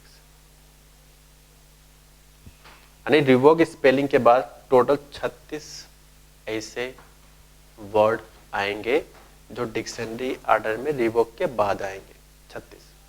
तो एक सवाल तो होता है कि उस स्पेलिंग के बाद पूछता है, और एक सवाल होता है उस स्पेलिंग के पहले पूछता है। पहले मतलब रिवोक स्पेलिंग से पहले डिक्शनरी ऑर्डर में कितने लेटर्स बने होंगे। तो रिवोक का स्पेलिंग कितना है 84, और मैं इससे पहले पूछ रहा हूँ, तो अंडरस्टूड है, सिर्फ 1 सब्ट्रैक्ट कर दो। तो 83 के पहले बहुत सारे वर्ड आए होंगे, लेकिन रिवोक की स्पेलिंग तो 84 पे आया है ना लगाते समय। तो पहले के लिए रैंक में से 1 सब्ट्रैक्ट करते हैं, पहले के लिए रैंक में से 1 सब्ट्रैक्ट करते हैं, और अगर आपको रैंक के बाद वर्ड पूछे तो टोटल में से रैंक को सब्ट्रैक्ट करते हैं। ये दो लॉजिक है। तो ये कॉमन सेंस है यार, इसको एज ए रूल नहीं पढ़ाया जाता है। ठीक है, ये बेसिक बात है, मैं फिर बताता हूँ। जब इस तरह से काउंट किया जाएगा 1 2 3 83 84 85 ऐसे करते करते कहीं ना कहीं इस तरह से कुछ नंबरिंग बनेगा। भाई हमारे पास टोटल कितने वर्ड बने हैं, 120 बने। थोड़ा मैं फील कराना चाहता हूँ और इस बात को कि ये कहाँ से आ गया। तो काउंटिंग करेंगे 1 2 3 4 करते करते 120 तक। अब ये टोटल 120 लेटर बन सकते थे 5 फैक्टोरियल के अकॉर्डिंग।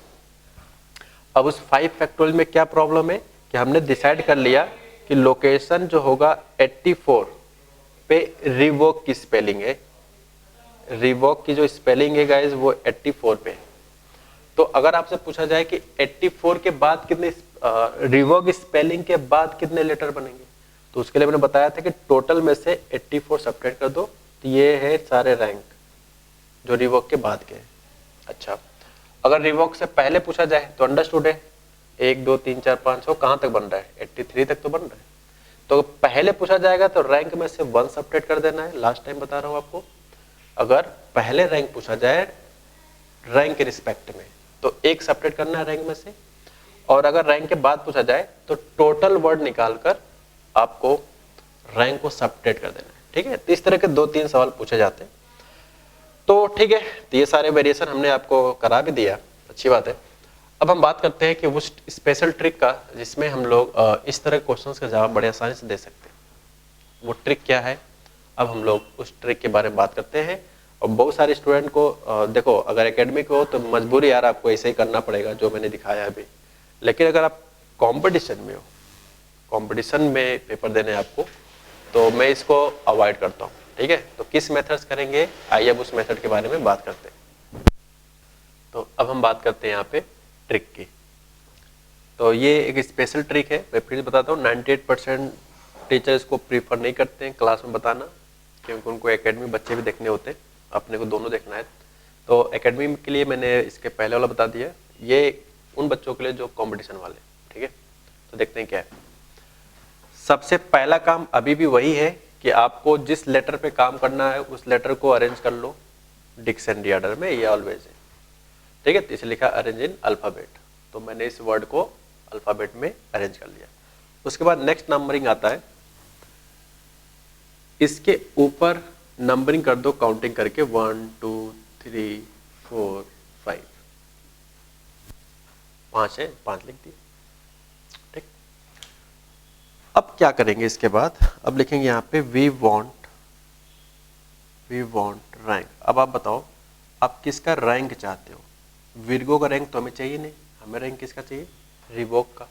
तो जिसका रैंक चाहिए होता है उसकी स्पेलिंग को थोड़ा दूर दूर लिखो इस तरह से।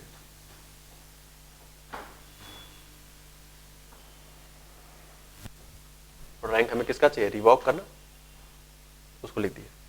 अब क्या करें, अब जो अल्फाबेट में आपने नंबरिंग किया है, ध्यान रहे ये अल्फाबेट का नंबरिंग है।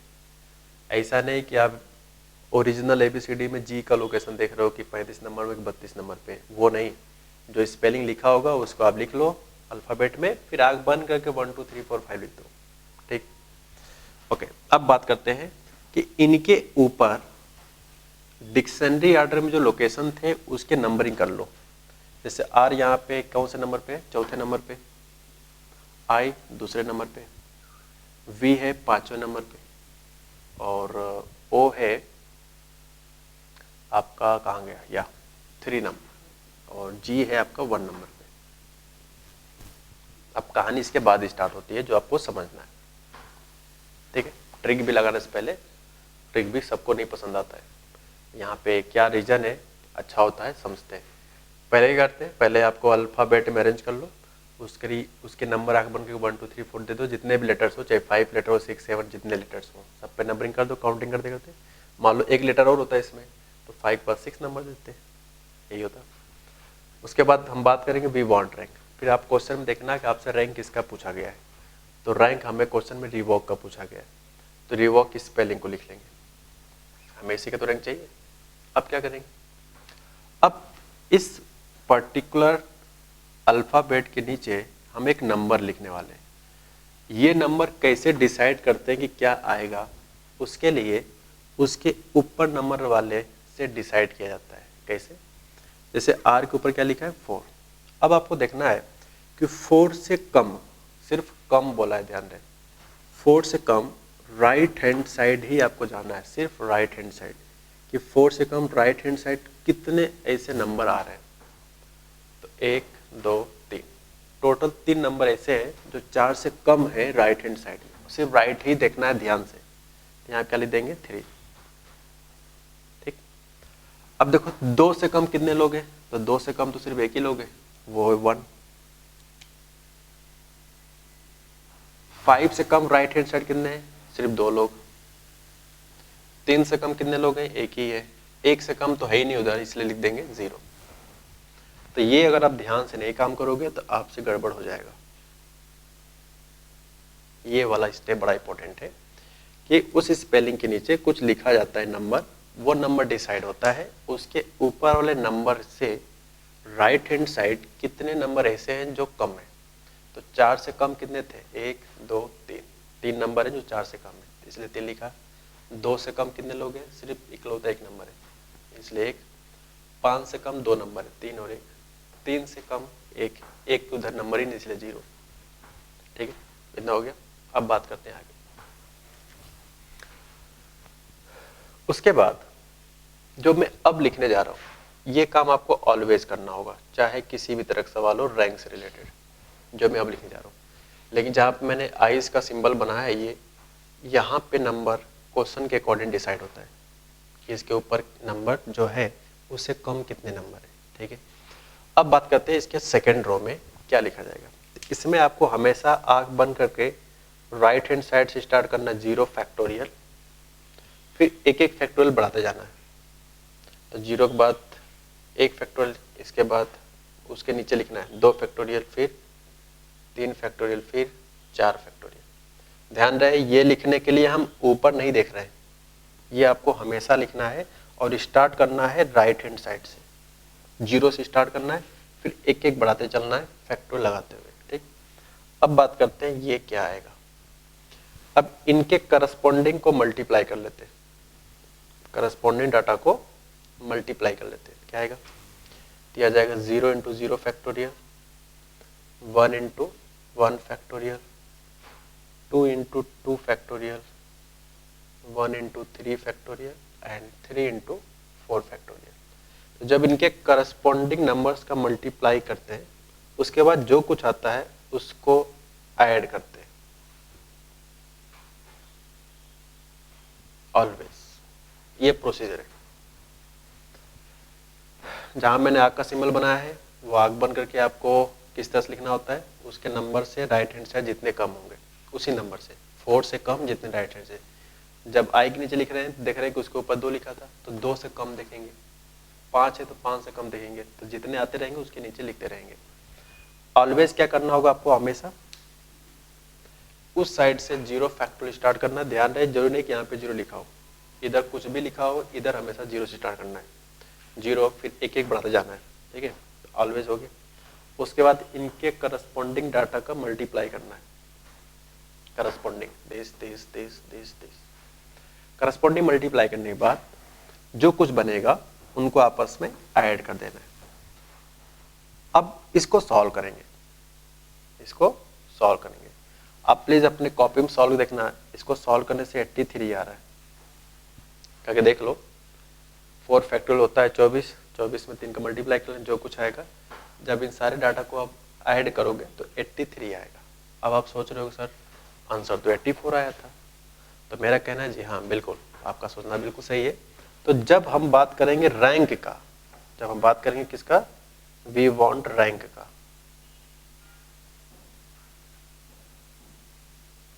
तो रैंक के लिए आपको एक एक्स्ट्रा काम करना होता है इस पर्टिकुलर मेथड को फॉलो करते समय।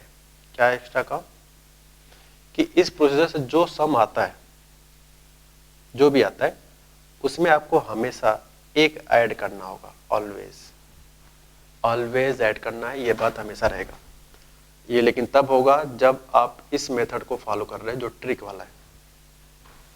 हमेशा 1 ऐड करना है। ठीक है, तो सॉल्व करेंगे तो ये आ जाएगा बच्चों 84। तो अगर आप ध्यान से देखो तो इसका आंसर 84 ही आया था। तो इस मेथड से जो आता है वो रैंक नहीं होता है, उस रैंक के पहले वाले वर्ड्स होते हैं। टोटल 83 लेटर आए होंगे रिवोक के पहले, लेकिन रैंक हमें चाहिए था ना, क्वेश्चन में रैंक पूछा आपसे, तो इसलिए जब भी आपसे रैंक पूछा जाएगा तो हमेशा उसमें एक ऐड करना होगा, ऑलवेज। ठीक है, तो ये रहा 84। तो एक क्वेश्चन और हम लोग करेंगे, लेकिन अब हम ट्रिक से करेंगे, वो क्वेश्चन एग्जाम में आया हुआ है, देखते हैं क्या है। तो अब हम लोग आज के लेक्चर का लास्ट क्वेश्चन करते हैं। लिखा है 2005 में आया था मेंस में, ठीक है, और इस फॉर्मेट के एडवांस में भी आया हुआ है। लिखा गया if all letter of word, अब इस केस में नाम है सचिन, स्पेलिंग कुछ भी लिख सकता है, मदर, कानपुर, ठीक है, बॉम्बे, गूगल, इस तरह के लिखे जाते हैं। अब ध्यान रहे हमें अभी जो करा रहे हैं क्वेश्चंस, इनके जो लेटर्स हैं, अगर आप ध्यान से देखो पिछले सवाल में और इस सवाल में सारे लेटर डिस्टिंक्ट है। डिस्टिंक्ट मतलब अलग अलग, इसमें कोई भी एक लेटर ऐसा नहीं है जो एक से ज़्यादा बार रिपीट किया हो। ठीक है, तो इस तरह के सवालों में काफ़ी फायदेमंद होता है ये मेथड। अब बात आ रही है एक दिमाग आपके कि अगर सर कुछ लेटर रिपीट कर जाए, मान लो एस 3 बार आ जाए, ऐसा कोई वर्ड में नहीं हो, जैसे गूगल की स्पेलिंग ले लो, जी 2 बार आता है, ओ 2 बार आता है। ठीक है, ऐसे बहुत सारे नंबर्स होंगे। जैसे पैरेलल वर्ड ले लो, पैरेलल में कई सारे नंबर रिपीट करते हैं, तो ये रिपीटिशन वाले किस तरह सॉल्व होते हैं ये हम नेक्स्ट वीडियो में देखेंगे। ठीक है, तो आज के लेक्चर में अभी जो डिक्शनरी प्रॉब्लम कर रहे हैं उसमें सारे नंबर डिस्टिंक्ट होने चाहिए। ठीक, आइए देखते हैं। तो इसमें लिखा है if all letter of word Sachin. तो देखो मैंने क्या कहा था, जिस वर्ड पे काम करना होता है उसको पहले आपको अल्फाबेट में लिख देना है, लिख दिया। अब कहा गया है कि to form every possible 6 letter word, तो बाय अंडरस्टूड 6 अल्फाबेट है तो 6 लेटर वर्ड बनेंगे काफी सारे। अब कहा गया now if all this word are arrange as in dictionary, अगर इन 6 लेटर को डिक्शनरी ऑर्डर में अरेंज किया जाए तो इनका कहना है, तब आप बताओ कि then the word Sachin appears at serial number. क्या मतलब है, डिक्शनरी ऑर्डर में देखो, अब यहाँ पे क्वेश्चन में रैंक वर्ड यूज नहीं किया है, तो ये भी एक तरीका है बोलने का कि सचिन जो वर्ड है वो सीरियल नंबर में यानी काउंटिंग करने में रैंक में कौन से नंबर पे आएगा ये आपको बताना है। ठीक है, तो क्या करें, तो सबसे पहला काम होगा कि उस वर्ड को अरेंज कर लेना, फिर उसके बाद उसके ऊपर नंबरिंग कर देना। मैंने इनके 4 ऑप्शंस भी लिखे हुए, 1 2 3 4 5 6 नंबर कर दिया। अल्फाबेट के ऊपर जो नंबर होगा वो आग बन के करना है, जो भी लिखा होगा स्टार्ट करना है 1 से, फिर बढ़ते चले जाना है। अब आता है वी वांट रैंक, आपको रैंक किसका चाहिए। बाई चांस इस सवाल में सचिन वर्ड का ही रैंक चाहिए, SACHIN, मैंने सचिन वर्ड लिख लिया अच्छे से, थोड़ा स्पेस बना ले, SACH। ठीक है, चलो सही जगह लिखा है, तो 6 लेटर है बिल्कुल, सचिन स्पेलिंग पूरा लिखा है क्योंकि हमें उसी का सीरियल नंबर बताना है। अब क्या करें, अब इनके ऊपर इसके अल्फाबेट के ऊपर वाले नंबर को चिपका दो। तो एस के ऊपर क्या लिखा है 6, ए के ऊपर लिखा है 1, सी के ऊपर लिखा है 2, एच के ऊपर लिखा है 3, आई के ऊपर 4, एन के ऊपर 5। ये हो गया, यहाँ तक कोई कठिनाई नहीं होती। अब जो यहाँ समझने वाली बात है वो इसके बाद स्टार्ट होता है। फिर मैंने कहा था कि जिस लेटर के नीचे कुछ लिखा जाता है वो लिखने वाला जो नंबर्स होता है वो डिपेंड करता है उसके ऊपर वाले नंबर के रिस्पेक्ट में। क्या कि उस नंबर के रिस्पेक्ट में राइट हैंड साइड, सिर्फ इस साइड देखना है, इस नंबर से कितने कम है। तो देखो यहाँ पे अप्रॉक्स सारे कम ही है, 1 2 3 4 5, पांचों नंबर इससे छोटे, यहाँ लिख देंगे 5। एक से कम राइट हैंड साइड कितने, एक भी नहीं, तो लिख देंगे 0। 2 से कम एक भी नहीं, 3 से कम भी एक भी नहीं, 4 से कम भी नहीं है, 5 से कम भी नहीं है, यानी इन साइड नंबर से राइट हैंड साइड एक भी नंबर कम नहीं है। अब क्या करें, अब आता है हमारा स्टार्टअप, जो कि हमेशा करना होता है, ऑलवेज। ऑलवेज क्या करना होता है, राइट हैंड साइड से 0 फैक्टोरियल से स्टार्ट करेंगे, उसके बाद एक एक करके बढ़ाते जाते हैं। अब क्या करें बच्चों, अब यहाँ पे लॉजिक है कि इनको आपस में मल्टीप्लाई करो। अब जब इन फ्यूचर आप प्रैक्टिस कर लोगे ना, तो अगर आप कंपटीशन वाले बच्चे हो तो आपको इतना लिखने की जरूरत नहीं है, फिर तो टाइम पता ही है कि मल्टीप्लाई करेंगे या तो ये सब फालतू होगा, फायदा सिर्फ इसी से होने वाला है। तो जब एक्सपीरियंस के बाद आप क्या करते हैं, जितना भी आता है उनको आपस में ऐड कर देते हैं। ऐड करेंगे तो देखो ये 0 हो जाएगा, ये 0 0 0 0, तो सिर्फ बचेगा 5 5 फैक्टोरियल। 5 इंटू 5 फैक्टोरियल की वैल्यू होता है 120, ओपन करेंगे 600 आएगा। और अगर सावधानी नहीं रखे तो आप तो ऑप्शन में मार के चले आओगे, 600 मार के चले आओगे, 600 दिया है। लेकिन ये गलती क्या है, क्योंकि ये ट्रिक वाले में आपका जो रैंक आता है, इस मेथड से सॉल्व करने के बाद जितना आता है उसमें आपको हमेशा एक ऐड करना पड़ता है रैंक के लिए। ठीक है, तो रैंक के लिए आपको क्या करना पड़ेगा, सचिन का जो रैंक आएगा वो 600 में आपको हमेशा 1 ऐड करना होता है ऑलवेज। तो कितना आ जाएगा 601। तो आप देख सकते हो बड़े इजीली हम लोगों ने सी ऑप्शन करेक्ट कर लिया। ठीक है, अब नेक्स्ट लेक्चर में हम लोग मिलेंगे। अगर कुछ पर्टिकुलर अल्फ़ाबेट इनके रिपीट कर जाए तो क्या करना चाहिए, आइए देखते हैं, नेक्स्ट लेक्चर में मिलते हैं। ठीक है, थैंक्स फॉर वॉचिंग।